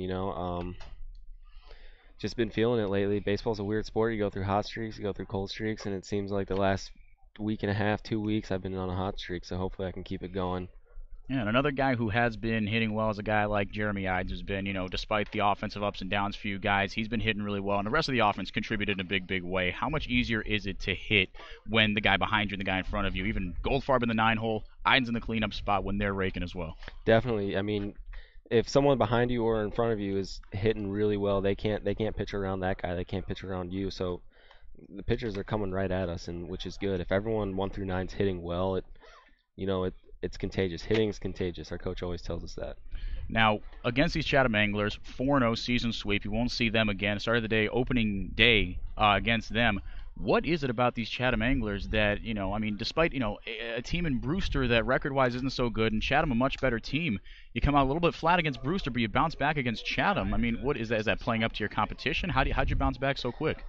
It's just baseball. I mean, I don't know. I mean, last night we didn't have the greatest game. We wanted to bounce back today, and Chatham they got unlucky. They caught us in a good game for us. And I got to ask you, last question on that last at-bat, what the heck happened? It hit my foot, and I saw it went fair, and I didn't want to run. Like, I knew it hit my foot, and I just sold it. Hopefully the umpire, benefit of the doubt. But it was late in the game. We were up 7 runs, and so I kind of understood that he just wanted to get the game over with, and knew that. I mean, he obviously didn't see it hit my foot, but yeah, that's the reason why I didn't run. Didn't want to. That's fair. Thank you so much, Isaac, for tuning for joining me here. My name's been Henrique DeMore. Isaac, thank you so much. The Gatemen winners tonight, 9-2, and you're a big part of that. So thanks for coming on. Thank you, Henrique. I appreciate it. So as we wrap up here from Veterans Field, like I said, the Gatemen 9-2 winners over the Chatham Anglers tonight pushed that run differential against this specific team to plus 22 in 4 games. Heck of a game for them, obviously. Before we sign off, I want to thank everybody else involved with the broadcast. Thank you so much for listening to this broadcast of Wareham Gatemen Baseball on the Gatemen Baseball Network. The GM of the Wareham Gatemen is Andy Lang. Our sideline reporter is Mary Orders. Big thank you to her. I want to thank our beat writer Ian Vassar and today's play-by-play broadcasters Cam Stewart and J.D. Rachi. Next broadcast of Wareham Gatemen Baseball will be tomorrow as the Gatemen play the Katuick Headliers at Doran Park. First pitch at 5 o'clock, and our coverage begins at 4:30 with the Gatemen Pregame Show on the Wareham Gatemen YouTube channel. For everyone involved in today's broadcast, I'm Henrique DeMore. Thank you for tuning into this presentation of Wareham Gatemen Baseball on the Gatemen Baseball Network. Again, your final from Veterans Field, Gatemen 9, Anglers 2. Thanks for listening. Have a great rest of your night.